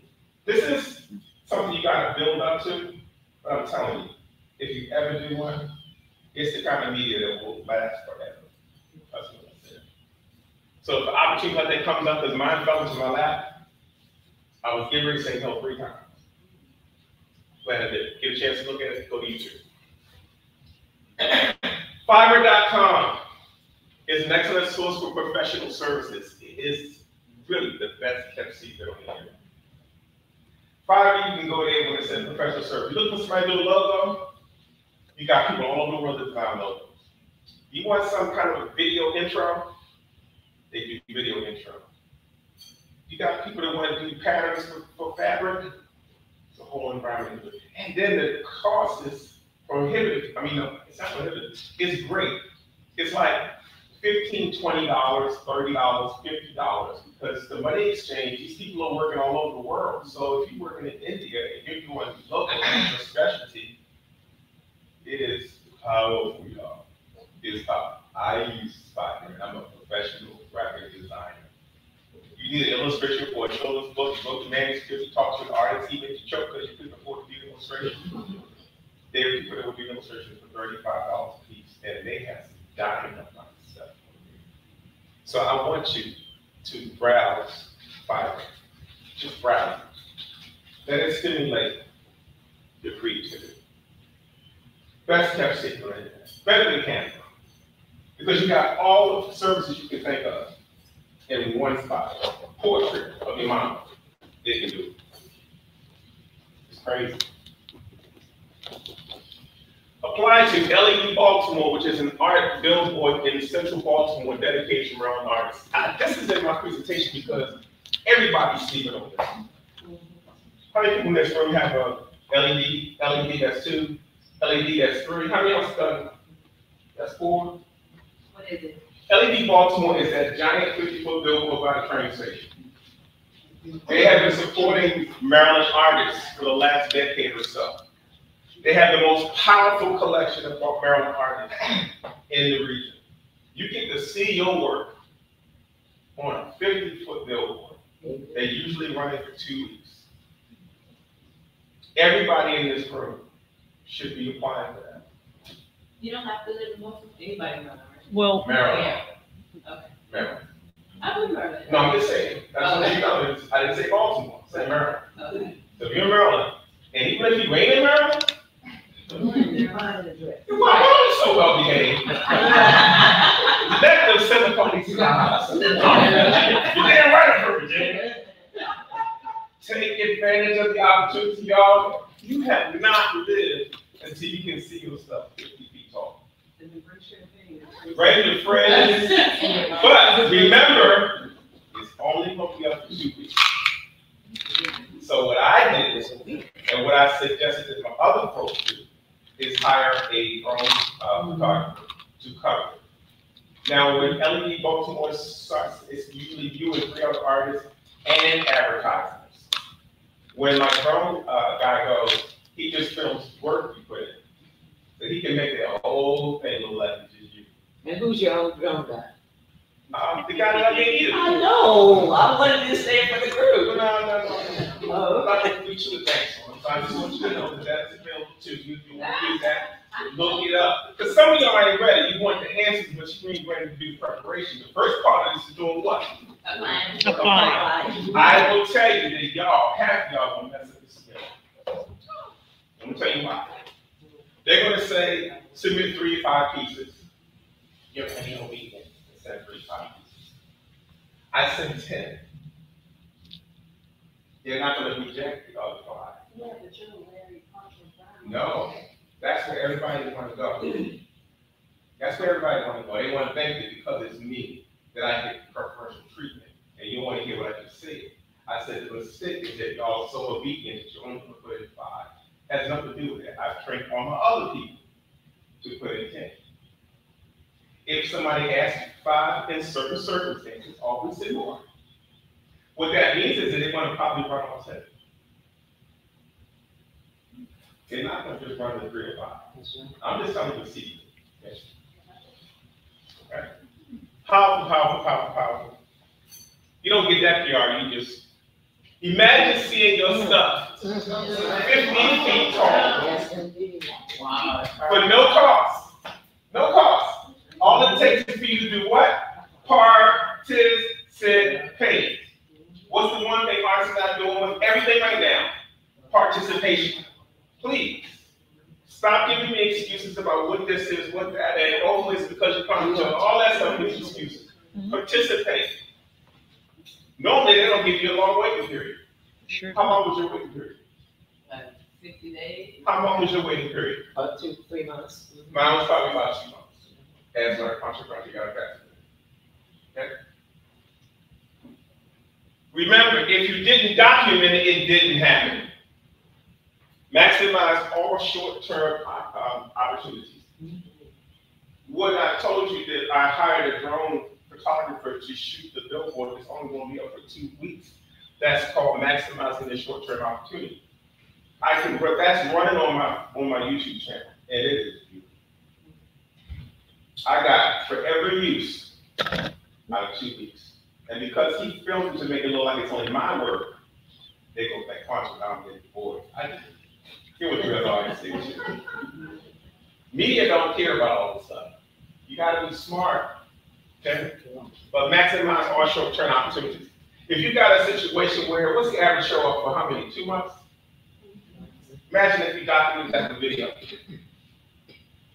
Most of y'all are not even documenting your shows in video. Y'all take a selfie. But you're not documenting the affair, the event. Even when you're at a group show, y'all not documenting. I don't get that. You can't got a video function, right? I mean, slide it up the video. Right? This is all stuff that we all can do. Is this going to cost you guys anything to do? It's about awareness stuff. Utilize QR codes. You can use fastqrgenerator.com or myqrcode.com. Both of those right there are places that do QR codes. Be careful with QR codes because they got keywords now. There's circles. You can put dinosaurs in the middle, and all that other stuff. Some of those don't activate as fast as the regular QR code. Now, you see in that QR code, I added purple. That was just me using graphic design to add my favorite colors in there. What's my brand color? Purple. Purple. Everybody know that. Okay? That's free, y'all. A QR code can be assigned to anything you have a link for. You can send it to your website. You can send it to an item in your store. You can send it to a place that has more media. You can send it, you can send and direct a QR code to anything. And what's going to happen is that you're going to be seeing QR codes being more readily used. This technology has been around for over a decade and a half. We weren't using it. Now it's becoming more and more commonplace. Okay? Use 3D virtual exhibitions to display your work. Art Steps is a good spot. Labrador.com is a good spot. 3D Vista is a good spot. I use one called Matterport. I am also a 3D media specialist. Okay. So what I've been doing, what I started doing during COVID is start to do virtual exhibitions of spaces because I knew we couldn't get out and do certain things. Yes, ma'am. I just want to add to that, I was just on the advisory panel for proposals for a space. And some of the people are submitting, this is what I'm going to do for my proposal, and they create the 3D exhibit. And so the people on the panel are watching what they plan on doing. It's very, very powerful. It can get expensive, but when you're doing, okay, there's two types of opportunities. Most of them are virtual spaces. That means the room is fake, the art is yours. You walk into a fake space. Now you have some that are progressive that are the actual space. Those are more expensive, but man, I can't tell you. Very, very powerful. If you're not doing a virtual exhibition right now, and you're talking, oh, I'm trying to do a solo exhibition, you know what a virtual exhibition can be up as long as you want to do. It can be tailored to whatever theme you want to do. You can do that as a test run on a group show. You might have 12 of your lady friends, and y'all say, we mad. They ain't promote women, so hey, y'all 12 lady friends, come on, let's do a virtual together. You just gotta use your brain. You gotta try to stretch out out of your comfort zone. This is just a small snapshot of an exhibition I did at the Sabra Forbes Cultural Center. It's 2 floors. I did the 3D for this. It can show all the art on both floors, and I can also link them to other situations. I can put a link on that to my website for that specific piece if I wanted to. Powerful, powerful, powerful. Investigate utilizing a professional art management service like Artwork Archive. This is being used by dealers, museums, artists that know what the hell they're doing. It's expensive, but it gives you a chance to completely archive everything you do. I mean, it can tell you, you put in who your collectors were, who it sold to, the provenance of the piece, where it's traveled. It's just, it can be as detailed as you want. If you want to output that into a catalog, you can. If you want to send it to people as the alternative to your website, you can do it. That's how powerful this program is. I think I paid, $200 a year. But I got about 500 pieces. And there's another benefit to it, which I'm particularly tuned into, is for your legacy, your trust. Anything that has to do with estate work, all appraisal work, all of that stuff is why this is a professional program. But I want to get you into having a documenting your stuff first. So take that, type it in, look around. That's your future. The truth about print publishing. This is the part some of y'all gonna be upset with me about, so just get ready. Know the pros and cons of choosing the right reproduction medium, short run or mass produce, or how to short run or mass produce your images. We are being ripped off by the industry right now. This includes offset lithography, digital printing, G-clay technology, and other traditional printing methods like book cuts, line cuts, etches, etc. Which one is the one that I think is leading everybody in this room?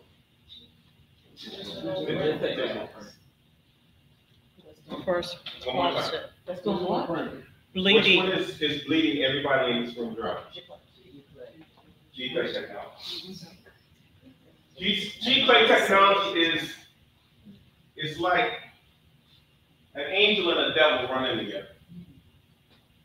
G-Clay technology, they don't care whether you sell them.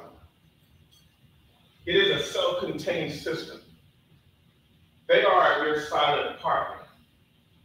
Go to the store, go to the photography section, buy a frame that's got the right family in it, put it on your mantelpiece. Act like they part of your family. That's what a G-Clay printer is. He gets a cut of everything you do, silently. You go to him like a crack kid. Every time you run out of a piece. Because you can run one, two, that's instant. But you're not also looking at long term, how much money you're investing in G-Clay technology. And your printer don't care if you smile. It's a double-edged sword, but I want you to know what it is first so you know how to leverage that. Most of you come into the game now don't understand accessibility. When I was coming through this thing through the 80s and up to 2005, we were about accessibility. We were about making it affordable to people in their homes. Do you think, my work is currently in 500,000 homes around the United States. Do you think I did that with originals? I did that with reproductions. Do you think I did that with G-Clays? No, I did that with the top offset lithography. Offset lithography is an age-old technique for reproducing homework. All magazines, limited editions, posters, all of those are done with lithography. There's a thing called short term. Everybody in this room is a sucker for short term. If you can get one or two, oh man, that's fantastic. Give me 3 of them. But if I say you got to get 500 or 1,000, your voice change, you start adjusting your clothes. It's like, you didn't hear what I said. So, let's play a game. G-Clay technology. If I run a G-Clay, what's your average price of your G-Clay? Is yelling out? 120. 120. What else you got? Say it again. Depends on the size. No. I didn't ask you that. I said, what is your going rate per G-Clay? Because I know when you give me a number what it is. It's about $20 for the size. Okay, so he's gaining your stuff. That's why you get $20. Who else has got a price for G-Clay? To actually print. Yeah, It's for the scan. Yeah. Mine are about 100. 100. Okay, you hear what he said? So going rates between $85 and $125 for a G-Clay. Now, they might divide the sheet up and give you a price of $35, $45, but they're ganging them up to offer that price. Now, everybody and their mama can use the word G-Clay. So there's a lot of techniques out here that are substandard. There's a lot of resolution that's substandard. There's a lot of quality that's substandard because they're running this name G-Clay. Just because it's digitally plotted doesn't mean it's G-Clay. That's just a play on words. G-Clay is a French word meaning stream of ink. And they got us saying G-Clay. Okay? That's the biggest ripoff in the bunch. Nobody is printing offset lithography right now. When I was running, if I ran 1,000 prints, it cost me about $4,000. 4,000 is $1,000. How much would those prints cost me a piece? Come on, my mathematicians. $4. Did you hear what I just said? If I ran 1,000 prints, and they were $4 each. Is that 85? Is that 125? It's night and day. Offset lithography, he's not a silent partner. I go to him one time, he gives me my prints, I go find a shelf to put them on, I'm done. I don't have to see him again. Some of you now should be investigating offset printing because you've never been introduced to it before. Any paper goods you do, cards, note cards, mini prints, all that stuff should be being done by lithography. But there's another crook up there too. Digital printing. Go front. Go to Kinko's, they got the best copies in the world. You go down there, you say, run me off 10. You frame them up, you mad. Your customers don't know it's a copy from Kinko's or FedEx Kinko's or one of those. You can't sell to a gallery because they know it's trash.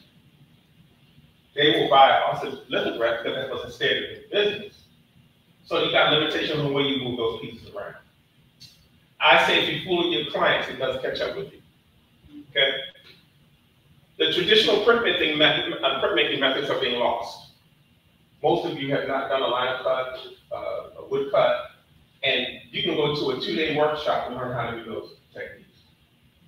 Those prints are looked at as originals because of that traditional way of making them. Okay? So all of you should be investigating doing traditional printmaking methods. If you're going to do G-clay technology, no, it makes sense. Okay? Yes, ma'am. I got a question. Yes, What ma'am. about serigraphs? Serigraph is in the traditional printmaking method. Okay. Absolutely. More expensive, more involved, hand pulled. Any of those prints are much more valuable prints in this market. Whatever trajectory you're on, whether it's commercial or the final trajectory, that is the way to go in traditional printmaking methods. Be very, very careful of G-clay technology because you wonder why you broke. I did all this work and I don't see it at the end of the year. You buy one at a time, so you're not paying attention. You don't realize that he's a silent partner, so you don't know what's missing. They're forcing us to raise our prices to make a profit from the baseline of what they produce for us.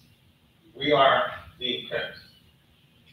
There's no other nice way to say it. At least know you're being pimped and be able to make a determination how you're going to make that work. My G-clays I charge $400 for. I do very, very small editions for my pieces. But I also own it.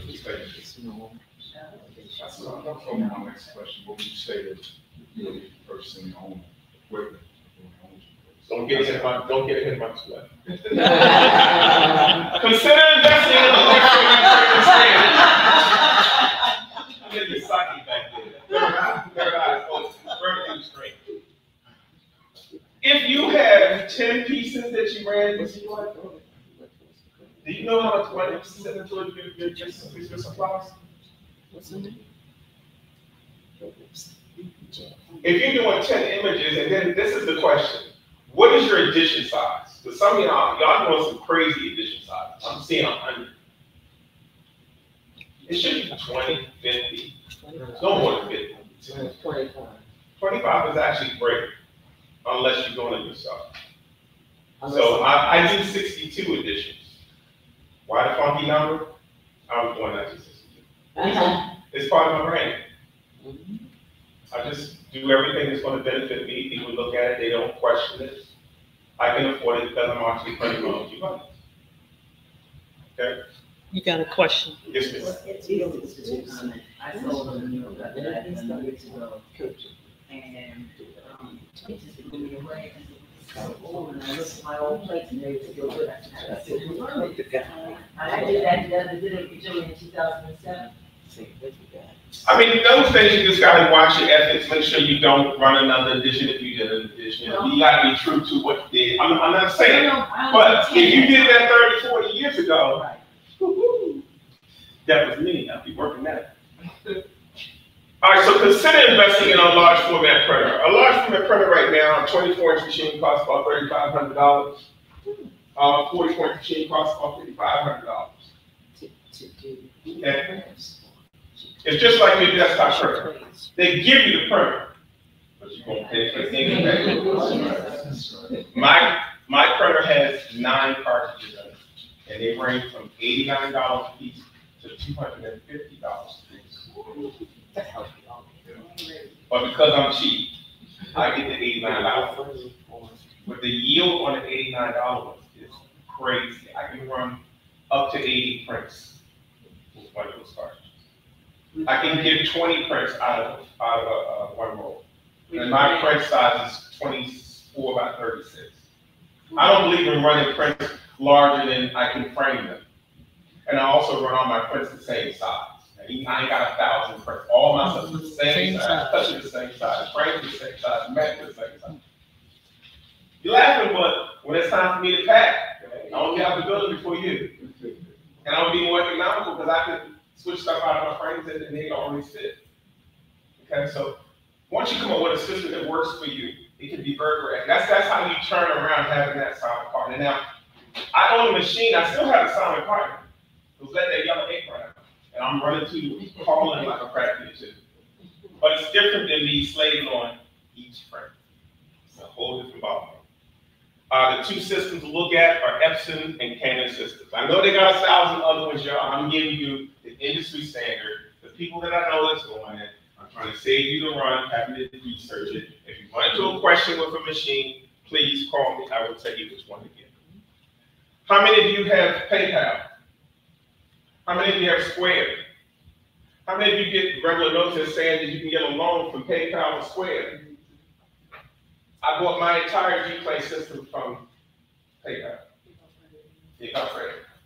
I did 3 loans with them. One was for 10,000, one was for 5,000, and then you pay them back by your sales volume.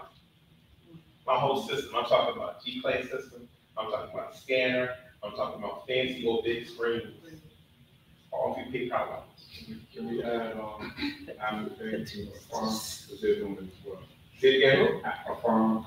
Yeah, they got all kind of payment systems you can use now, but the PayPal loan is a sleeper. It took me less than 6 months to pay it back. And it doesn't affect my credit. Okay, they look at your sales volume to determine how much money they want to give you. Okay. Truth about print-on-demand product and development platforms. Giving away intellectual property in exchange for a variety of overpriced items. How many of you in here at Thirsty for products? You got your phone cases, you got your mouse pads, you got your dresses, your skirts, your underwear, you got your whatever. How many of you in that bag? Stop lying. Some of y'all, look, put your hand up if you did that. I don't care if it was just a test. Okay.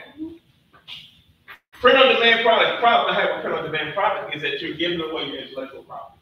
In other words, you're just loading your work in, and they're saying, well, we're going to print it, and we're going to take the risk away from you. We're going to even ship it for you. Yeah. They're going to tell you all these things they can do, but you just can't get paid. You're copyrighted. You can't get permission to write this stuff. And you're thinking that they're going to be right about it. Most of them aren't. If you don't believe me, every last one of you, if you got a prototype in one of those companies, was supposed to get a royalty check from that, and you probably still haven't received. Be careful. That includes Zazzle, Printful, Society 6, Printify, Redbubble. There's a host of them out there, okay? But, bottom line, this is an excellent prototype. So if you just want to see what things look like, see what things feel like, that's the best. That's what justifies what they're charging, because the unit cost is usually so high that you can't even go to a boutique and sell it to them. It forces you to have a one-point perspective and sell it to your customers. And then by the time you do any discounting whatsoever, unless you overprice it, see, they don't care whether we overprice stuff. They want us to.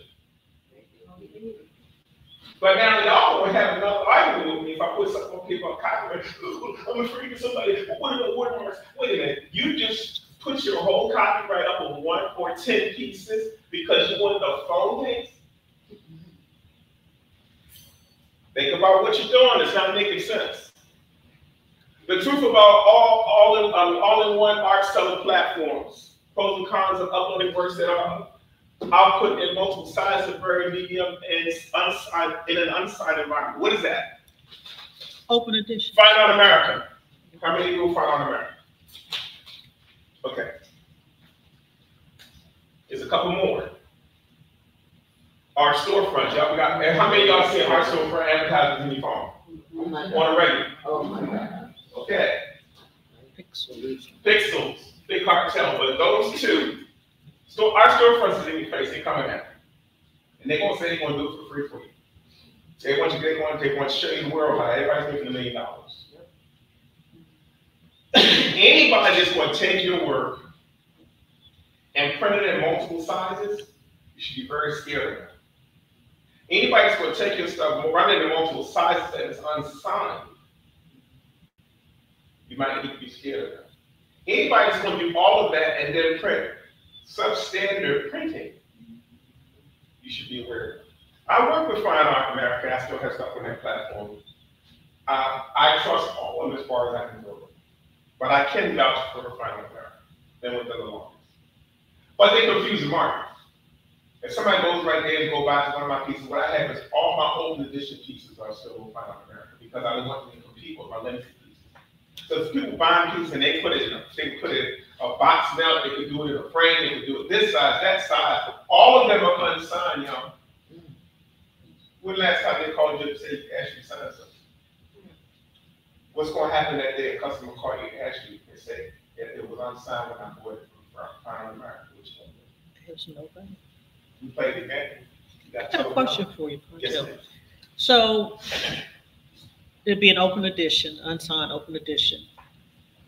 Does it impact an artist's overall portfolio value if they have a significant amount of open editions out? Only if they put limited edition images on the platform and they have limited edition images in there on their website. If they're selling signed and numbered editions and then this is signing open edition of that same image confuses the market. So if you're going to do that, make sure it is an open edition piece. But I'm saying really reevaluate having that relationship altogether. Because y'all thirsty for opportunity, you thirsty for product line, you thirsty for a lot of things, but y'all haven't done some of the other things that I asked you to do to get yourself in line and you do business. That thirst is where most mistakes come. Running at the last minute because somebody wants you. You think it's a big opportunity, your heart starts racing, you start doing stuff, no contract, no arrangement, you go matching stuff, you just like, what is wrong with you? Stop being so thirsty. Most of the biggest mistakes you're going to make is being thirsty. Now, again, if you're looking for some promotion outside your website, those still could work for you, but I would be really leery of art storefronts.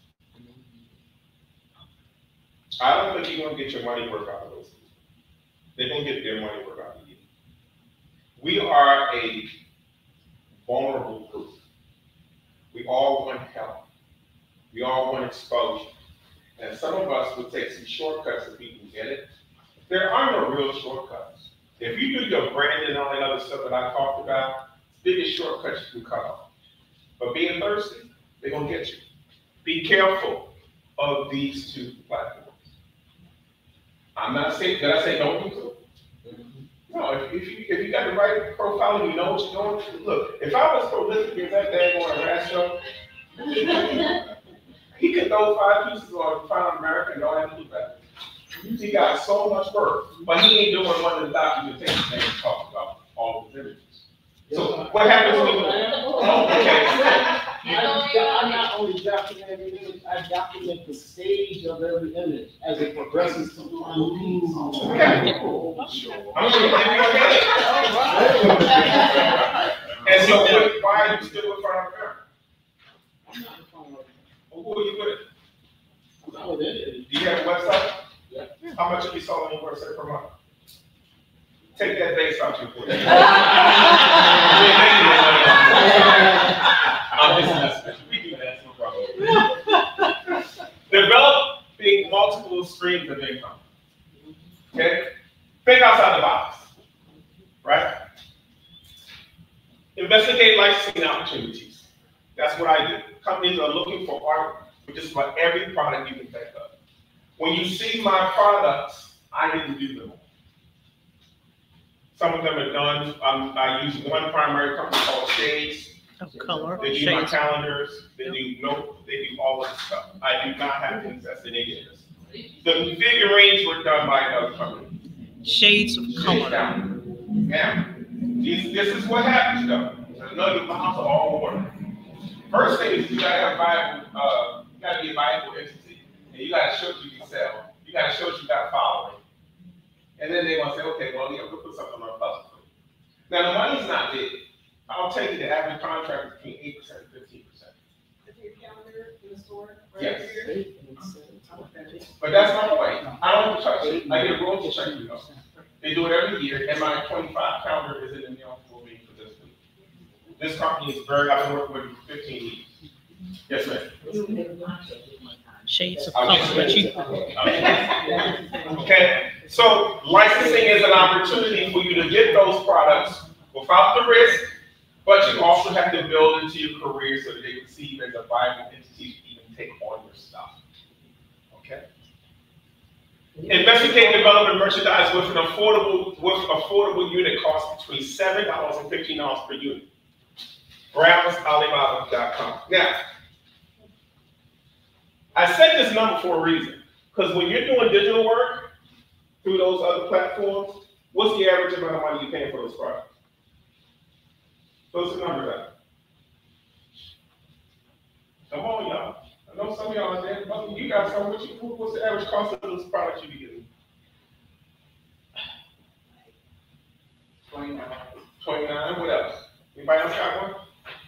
You heard what she said. 29. That's probably what the daggone thing costs.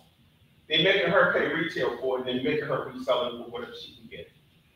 When you get to the unit cost between those two numbers, there's room for you to sell to boutiques, wholesale, retail, and otherwise. That's the secret. And nowadays, overseas production, let me talk to you about that. Y'all get there right and steal that you got, you should be. Who is producing 95% of the products in the United States? China. Okay, so Alibaba is a global source. Every product you can think of is on Alibaba. Okay? That's all they do. They're the Airbnb of products. They don't own nothing. You go in there and say color socks. 20 companies gonna come up to do color socks. Then you get cute and go, okay, custom color socks. Another 50 is gonna come up. Unit cost is gonna be between $1, $2 a unit. And they want to tell you the minimum. They might say 30 is the minimum, they say 50 is the minimum. Their minimums are coming down to compete with all these other companies out here that y'all thirsty for products for. Okay? So, something that's cup of coffee, what's a ripple effect between the two? And look at Alibaba.com. And just jot any things you like. You'll be surprised. And then, once you jot down what you like, be bold. Take your credit card out, send it, let them send you a box of stuff, and now you're in the game. You're no longer a slave to those companies that are taking your copyright. Now, does that mean that the company that you produce this ain't gonna put your stuff out? Probably. China does it. They do it with Nike and all these other people.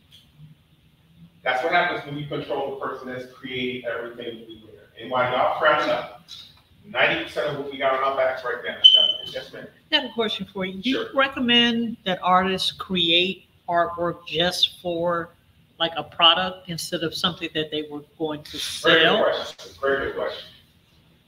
I tend to, if you're doing it limited edition, be done with it. Y'all trying to do everything. I see people got limited editions of multiple sizes. Come on. Y'all trying to be Found American. That doesn't work, y'all. It doesn't work. You confuse the market. And if you're being prolific, why do you even need to do that? Her point is very, very good. If I'm doing something like that, I'm either going to create stuff specifically for that particular product, or I'm going to do a digital derivative of it from my library, where it doesn't conflict with whatever else I'm doing. But mostly, I'm not going to confuse both editions with limited editions. You got to separate your images and put them on a different level, and make sure that the people who collect your original work are getting the true essence of what that is. And then your open stuff is really your commercial stuff. That's the people who, you want to build that following as big as you can get, because when it comes from this level, you eventually get on that side. Okay? Can I ask you a question before we move on? Yes, sir. The education of the consumer. How important is it to sort of establish like an understanding between what that means, an open edition versus a limited edition, and what price, the big price difference? A lot of, you know. When we were doing this back in the golden age of African American, I made reference to that point because that was the period when the most work was being sold by African American artists for the first time in history. We were educating people about what open edition was. And see, nowadays, most seasoned collectors know the difference. You don't know the difference. I'm not saying you personally, but artists are stuck while the collectors aren't.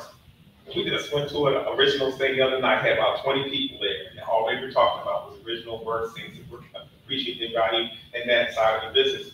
The conversation was about open editions. Okay? So again, it's just you're going to be walking through different avenues of promoting your work. And I went to that just to see what the collectors were talking about. They gave me 2 or 3 things I need to go on my homework. Okay? Create paperwork like postcards, note cards, mini prints, calendars, exhibition catalogs, journals, and other print materials. This is where you're going to make your money. How would I print those? Do I print them digitally? It's an option. Would I print them in offset lithography? Absolutely. Yep. Would I print them with GPay technology? No, too expensive. Could I do that with other original print methods? You could. But it's not cost effective. not cost, it is cost effective because No. if you cut up. No, I'm talking about, okay, for A car, you can do a small line of cut of a card, and then people can multi-use that too. Okay, so I'm saying this, your paperwork is where you're gonna make your money. It's not the phone case. It's not the dress. Now, if you're gonna break into fashion, that's fine, but there's some viable things you can do right now with paper goods. No cards. I can't tell you how many no cards I sell. It's ridiculous. It's just crazy. That includes greeting cards. Mini prints, they have by 11 that size, that small size, all the others you got it out. All day long. They cost you less than 20 cents even. You can get $10 for it. Okay. Right now, what I used to do is offset the mini prints. People are now using digital prints for it.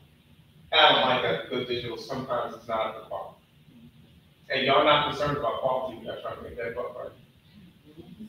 If they come back from Kinko's and they look a little off color, you know, okay, why don't you put it down? They're not going down. These are products that I produce. I'm gonna tell you a story. I was in New York with a group of artist friends. After we would do shows, we would go to restaurants and we would sit and laugh and joke about the show. And they would talk about products we wanted to do. And this took the time. I think Paul Goodnight, Charles Bibbs, Leroy Campbell, LaShawn Beal and I were eating that after the restaurant. We started talking about projects we wanted to do. And so because I'm crazy and kind of boisterous, I said, I want to do a lot of ponchos with ponchos. Ponchos work on it. They did the same thing we did. They laughed. So I was like, okay, maybe it's a way I got here. I'll put it out there. I found a company that did tapestries, woven tapestries. It used to be in South Carolina. We produced our first line of ponchos. That thing went crazy. It went crazy. Oh man. I'm in a situation now where the supplier closed during COVID, and I had to find another source. That source I just gave you, Alibaba.com. Ponchos will be coming back out probably this fall. This is me. Is this branded? Yes. Is this marketed? Yes. Is it promotion? Yep. I'm using all three. Okay. See that big poncho going up the side of the poncho? Is that redundant? Did I talk about redundant usage? Yeah. All right. Then I got into it. I was like, okay, I'll do some shawls. Same thing, same pattern. The unit cost of those was $19. When I first put them in the market, because I was afraid, I priced it at $75. They were selling like hotcakes. I couldn't keep them. I sent them to a boutique, and she sent them back to me. She says, you're charging too little for them. So I said, okay, maybe I'll charge $100. They got to $125. When they're redone, it'll be $150. I'm not trying to gouge anybody. But other artists said, oh, Poncho, man, he did this thing. I got two artists. They right away, LaShawn Beal, he did some Poncho. Grayson, what's Grayson's name? I don't know, Virginia. He did a set. But what about the name? Yes, the name. Poncho is I mean, Poncho. it's so branded that they feel like a copycat killer just on the product. So that's just a special instance. But I want you to think about that when you're producing what you produce. Everything that you do, it has a certain character, and it's going to work on a particular product line. And the sky is the limit. Can I say something? Yes, ma'am. I did, like what I'm wearing today, this is me wearing my art. So I took my art and it's like that is possible. Poncho's Well, Poncho. you gotta play with it. So this was what came out of the joke at the table. Viv said, when I said I want to do Poncho, Viv said he's going to do Bibs. That is too cute. That is too cute. I told that to one of my friends, Wayne, who went to school with us. He did that cartoon for me. I got tired of seeing all these well-endowed women walking through the streets wearing Lululemons and stuff. That's my new line. I did prototypes on one of those services. The prototypes, I think, cost me $75, just to show you how they don't care what we sell our stuff for. I had 20 pairs in prototype and sold out all of them. So now, what am I getting ready to do? Go back and lower the unit cost. I can get them probably for $10 a unit rather than 75. So it was good for prototyping because I got a chance to let people buy them, get photos done on them, do the promotions. I can put that out ahead, see what test the market, see if people like it, don't like it. So when you're doing products, really think about how you break them out, how you phase them in, but use your imagination. Was this Alibaba's situation? No, that was not. That was through another company. That was Printful. There's a couple of, I try all of them. For the prototype. Yes, I will prototype anything you know. If you saw that slide, the bottom sentence said, these are excellent for prototyping, but they're not excellent to do the entire run with. So once you do the prototyping, you test market, you see that it will work, find a vendor that can do it at a prohibitive, at a great unit cost. Because the price you're getting them at is prohibitive. Those numbers. And that's where Alibaba comes in. Yes. Monetize public speaking and motivational speaking opportunities. Always ask if there's an honorarium. Talked about that a little earlier. Seek out book cover illustration opportunities. Listen out for poets and writers that are self-publishing books. We're in a revolution right now of everybody writing. Everybody's writing. AI is here, so everybody's writing more. Okay? Listen for those people because I have been doing book covers for the last 20 years and nobody knows about it. Each one of those book covers, I was paid $450 to $1,200 a piece from my what? Image library. I can do this till I'm blue in the face. I can also make derivatives of these pieces. Think beyond your canvases. And where they came to you because of your reputation, or where did you promote yourself? It's so strange because the Google button affects a lot of things, and then the Wikipedia thing that I talked about in the last session is a thing. If you don't have a Wikipedia page, this is nearly not part of this presentation, but I want to say it again for those that came to the first session. Wikipedia is probably the best investment you can make to become an entity online. It is a platform of archivists, librarians, so there's a different language they use to put those pages together. It acts as an online encyclopedia. Costs you about $750 to have that put up. Took about maybe 3 to 4 months for them to have it go live. But whenever I Google now, the Wikipedia legitimizes me with everything else that I have. That single-handedly was one of the best things I've ever done. So if people looking for products, they start Googling stuff, my name's gonna come up somewhere. So that's what happens. You don't know when your image is gonna be seen. And somebody will call and say, hey, can I use this on a book cover? Can I use this in an article? I get that inquiry at least twice a month. But when you got an image library with it, it's crazy. Apply for public art and community beautification grant opportunities. I know y'all ain't got no time. I don't want to do a mural. I don't feel like going outside. I don't feel like going in the hood. Y'all got a lot of things you don't want to do. But I went in the hood and painted a 30-year-old bench. Guess how much they paid me to do that bench, y'all? It wasn't $5,000. I would have definitely did you more. 25,000. I was saying 2,000. You said 25,000. No. Oh. No. They paid me $2,700 to paint that bench. That bench is 30 years old now. It's older than me. Jewish organization right across Park Heights wanted 2 benches done. We found out the legalities that the benches are owned by the city of Baltimore and MTA. They couldn't get a permit issued for this bench for over 6 months. I was better off breaking in the neighborhood with a mask on and just painting the damn bench and getting out of here. I had to wait 6 months for me to get a permit. I'm a commissioner on the Public Art Commission. I'm closing my ears. You can leave the ears open because this is going to benefit you. Okay? I'm speaking from an artist's perspective, the things that we have to deal with. And And this is the information you're not gonna get from anybody else. I want you to get it from the artists, so y'all can know that I'm not bullshitting, this is what I do. I'm not gonna lie to you, I'm not gonna misrepresent anything. I've been through enough trial and error that I don't want y'all to have to go through trial and error. Yes. But these are excellent opportunities and they're everywhere. But you gotta be listening.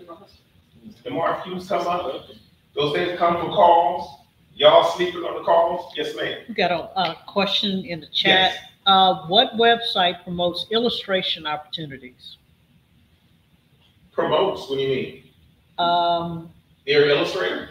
They yeah, wanna promote yeah, themselves? right. No, she said Fiverr. If they wanna check it out, fine. Yeah. Okay. This is another community project done with City Works. They bought me 2 pieces of plywood, y'all. And they wanted me to do the mural, they were gonna do this stuff. Now, I know y'all probably go Poncho. Damn, boy, you know. But I like doing community-based projects because you get your name there. And some of these are representatives of different parts of the city. This lady in the yellow shirt, she runs a block from 5100 block of Park Heights near the Chemical Racetrack. They're the last surviving block that has not been torn down. And she is the person that's making sure that it's done. So this project was one of those projects. She came and she said, Poncho, will you do something for me? And I could have turned my nose and said, no, stop. This week, I can make $500 on G-Clip. That job was $1,000 a month. I didn't do it for the $1,000 a month. Embrace all commission opportunities. They condition you for a different level of creativity. All right, y'all don't know this, but Poncho does portraits too.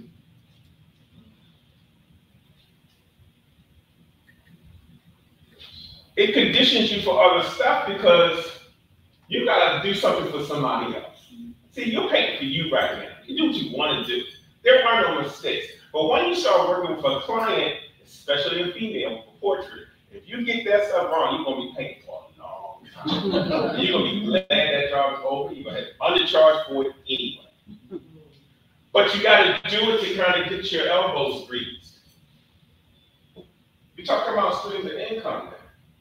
Now, some of you don't do portraits, okay, but I want you to still pay attention because the commission word is real. Somebody might like what you did and want you to do one as big as that window. Are you gonna say, oh, yeah, I don't work that size? No. I say yes to everything first and figure it out second.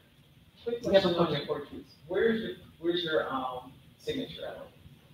Those pieces probably are in process. That's my name right there. That one, that's my name right there, and that one, same Poncho. Okay. This one might not be signed yet, but I don't think I'm comfortable. Already with that. But my name is on everything. On your lease, don't lease me out, lease you. No, I'm just being a smart. I was thinking about the big wood ones out. I didn't see it on there either. I was looking. But I'm sure it's on there. That's okay. I'm just trying to keep it speed.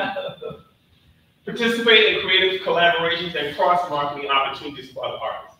This is something that started during the Golden Age Track America. I make reference to that period because so many of us was running against the country and fellowship and doing things. And me and my buddy Charles Bibb started doing collaborations together.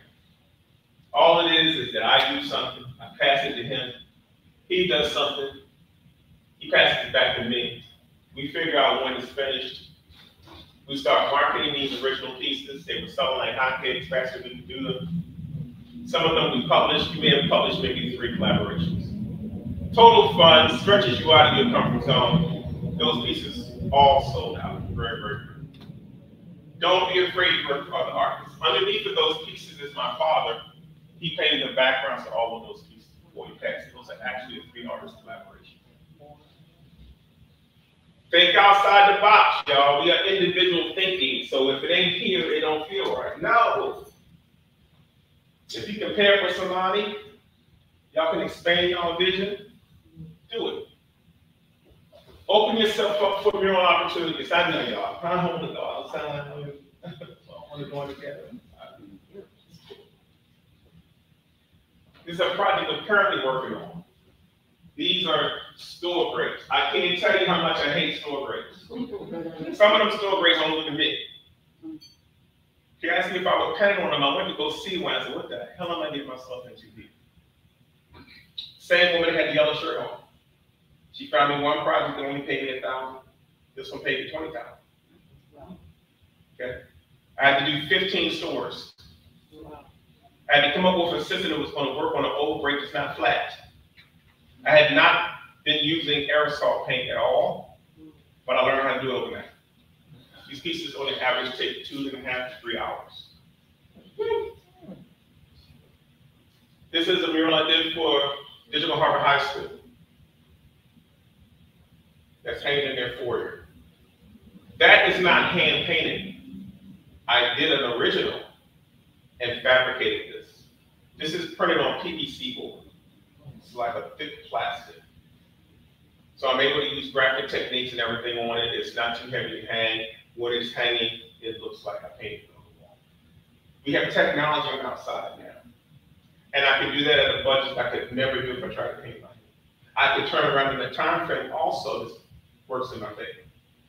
They just gave me another job, $16,000. I only got paid, I think, $2,500 for that. Yes, sir. And this is outside? That's No. going to go inside. Yes, sir. The printing that was done, was that done by a local company or was it? Local company. Okay. There are lots of local companies doing digital technology in the city. If you make friends with the sign company, they got Image 360, there's a couple of others, but if it says sign shop, go to them. They probably are aware about these techniques. In short, paint everything. Press your creative boundaries, y'all. I will paint on anything. It don't matter what it is. Each time I paint something that's different, it takes me outside of my comfort zone. It stretches my talent, it stretches my skill set, it stretches my styles, it expands my collectors, paint, everything. Think outside the box. Everything is not about 2 dimensions. Poncho's regional picks, archival arts. I'm gonna talk about them. They do digital printing and scanning. Jeff Salva, I can vouch for. Ain't no white people in here. He's the only white dude up on there that I deal with. Jeff is so friendly and knowledgeable. This is the kind of guy Jeff is. He has been doing my scans for 20 years. When I was ready to do a G-Play system, you would think it would immediately be a conflict of interest. Jeff came to my studio to help me hook it up. I said, Jeff, how do you store all your clients' work? He says, I use a server. I ain't know about no file server. He says, well, this is the model you get. So I went and bought the one above the one he gave. Guess who put it in my studio? Jeff Salva. So he's that kind of guy. Can I echo that? Yes. He just recently told me that the G-Clay firm that I could buy the papers that I fell in love with, because I've been working with it for about 10 years too. The papers that I loved, that I fell in love with, it discontinued, so he couldn't print on them anymore. He told me that I could find them. He's a wealth of information. Now, what's good about Jeff is that Jeff comes from the photography realm and the printing realm. So he knows all of that. He is a Photoshop wizard, you know. He knows all of the techniques. So what I'm saying to you is, whoever you have in your digital scaling position, and if you're in this region, go meet Jeff. He'll tighten you up. Davenport Framing. His name is Jermaine Davenport. He's in Hamden. He's my affordable framing guy. So if I need to do stuff for a hotel or there's a restaurant that needs 20 pieces, that's my guy. He can give me good prices. Instead, you want to keep stuff framed at Michael's is going to rip you off. Let's say you get 75%, they use substandard materials, and you don't know because you then save some money. Jeff can do circles around it. And he's in Baltimore? He's in Hamden. He's in Baltimore. Overdue recognition art gallery. You need to have a low-range framer, a middle-range framer, and a high-end framer. This guy right here, Derek Thompson from Overdue Recognition, is my high-end framer. Boy, can frame is the high-end. But that's for a special customer. That's not somebody you use all the time. Jeff might hear from me twice a year. But Jermaine hears from me monthly. Okay? Jazzy Photos, I'm doing a special photo session with them next weekend. If you want to meet them, they do headshots, professional shots, black and white couple. I said black and white couple. A black couple. They both are photographers, and they do wonderful work. They've done Alma, they've done me, who else in this room? They've done her. Yeah, they just great people. Absolutely wonderful. People love them. They want to be here next week for one of our things. And some of y'all need new headshots, and you can get it for what, 65? Yes. $65. Next Everybody weekend. should I'm going Next next Saturday. I'm going this Saturday, yeah. Everybody at Black Art Today got an email. Yep. And everybody That who's connected to my list, I sent it to 153 pieces. What I said is the problem with today's artists, the lack of what? Participation. Participation. Yeah, okay. Black Classic Press, guy named Damani Coates. Damani is the digital printing guy. He also prints books. Y'all need to start writing more books. Some of y'all have manuscripts just sitting on the side. But if you need some digital work, like catalogs and all sorts of printed materials, Black Classic Press has been around for over 45 years. Love that family, Black family. Keystone Productions, he is a video guy. He was at our event last night. Yep, he did our The stuff. boy does some good work. You know, you need some good video done, you want to capture and multiply that show you get ready to do. It's only going to be for 2 months. He's the guy that I get to do my overviews of the different events that I do. Okay?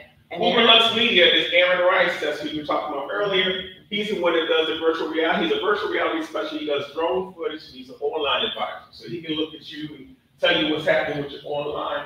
A lot of what he does, I did in first session. So if you get the access to that first video, check it out. It tells you how to evaluate yourself based on that. LED Baltimore, Laura Privilege, he's the only other white person that did a lot like. LED Baltimore is fantastic opportunity, y'all. I want to see more of y'all in there. Okay. WM Graphics is a guy with the college, his name is William Maxwell. He does graphic design services. This boy is good. He's good and he's affordable. He's gonna talk your ears off, but that's his job, to figure out what you need. He can do it. He's right here in Maryland. HPB Whitmore has been printing my works for over 2 decades. My offset lithography work. Good company. You know, that's all I can say. I like quality, so that's what I use. As we close out, I want you to think about, what is your dream project? Joyce Scott, if you don't know her, she's a beast of an artist. She's a friend of mine. You ain't gonna meet nobody like her. She defies everything that you say should be happening. She was a crafts person that's now held in high esteem in the fine art part of the market. Her mother did a citywide exhibition of her work. One time, I was at her house, and Joyce asked me, what was my dream project? And you know, I had an answer for just about everything, but I didn't have an answer for that for at least 10 years. Think about that question now. What is your dream project? Well, Poncho, what's be yours? I'm working on a film called The Golden Age of American Art, outside of my comfort zone. Okay? It's a film documenting that period I make reference to. I interviewed 31 people that were galleries, artists, people who ran venues on that period of time. We've been working on that film since the 20s. Okay? Another dream project was my 41st respected book. I had never taken all the work that I've done in 40 years and put it into one place. Okay? So ask yourself that question. It's going to push you in a slightly different direction. Okay? In closing, be willing to press beyond your comfort zone. We're all guilty of that. Okay? Evolve, adapt, pivot, explore, activate, and be open to change. We have to be. There's something coming down the road, and there are things that are behind us. At least you tune down the road to see where you need to pivot. Listen to your heart. See what they're struggling with. See what you think is the next possibility for what you're trying to do. I have always been blessed to kind of look down the road a little further than some of the artists I was working with. I predicted when internet was coming and what it was going to do. I predicted AI, the impact it was going to have on the business. So, but I'm not saying I'm a know-it-all. I just kind of put myself in a position to kind of see what's happening next. It's called third eye. I heard what you said. Strategic But call. that's what sisters do. Sisters are supposed to do that. But that's what I'm saying. You gotta kind of look further down the line. It's like riding right behind the truck. You can't see nothing, but when you back up, you can see more. Well, you have to look down the road down and see, well, what's next for me? Because some of y'all's trajectory is not as long as you think. Those of you that started later, y'all got to step on the gas, but there's certain things you can't do anymore.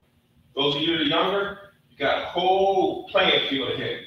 But you can't afford to lose 5 and 10 year clips thinking about what you're going to do. Everything you do at this point should be by intention. And with that, we are completed. Thank you so much for your attention.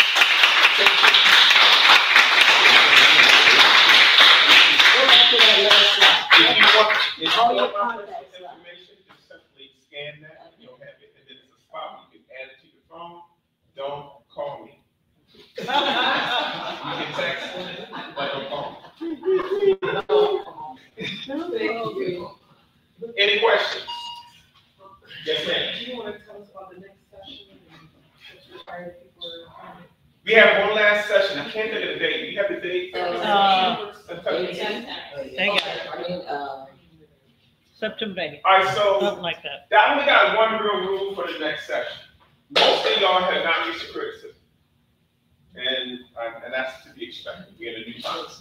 When I went to the Maryland Institute College Bar and went to vocational school, the one thing we got was critique on the regular.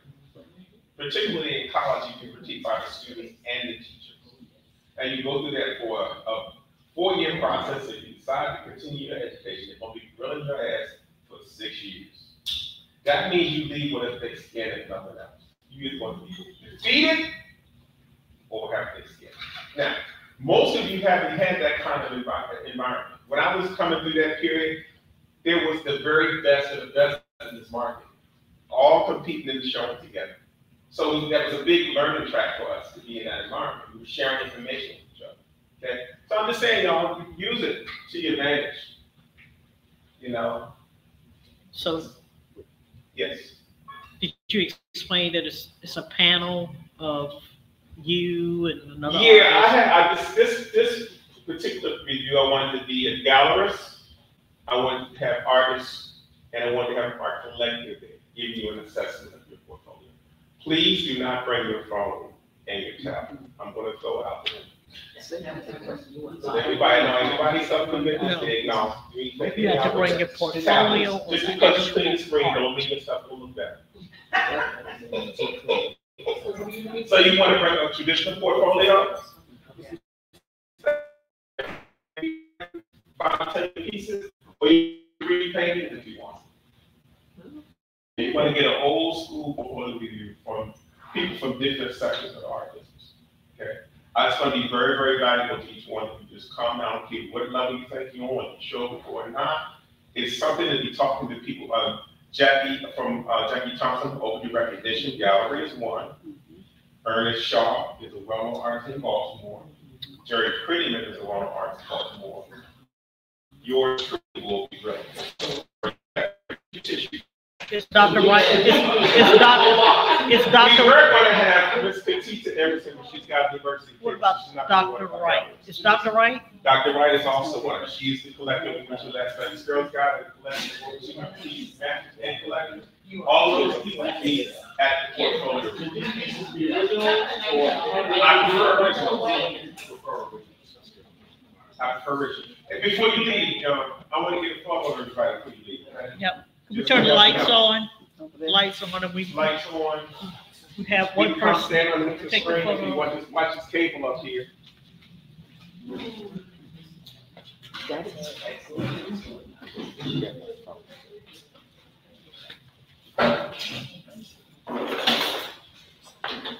Any more questions? I know it was long and a lot of information. Illustrations and resources or whatever. Do they have contact information? No, I just don't think they want to know what they thought he said. You could go to this particular website for illustration opportunities. Fiverr. He was talking about Fiverr. You can list yourself as a. I know. Right. For Americans, it's not necessarily the best option. No, I was trying to see if they were here in the area. Oh, no. All right, everybody, that is the end of the session. Thank you very much for joining us. See you for the next session. Well, the next session, you have to be here in person, which is on September 8th. You will have to be bring original artwork if you would like to have a critique of your artwork. Have a good evening. Stay blessed. I'm sure you have it in the back. I ain't gonna find it out.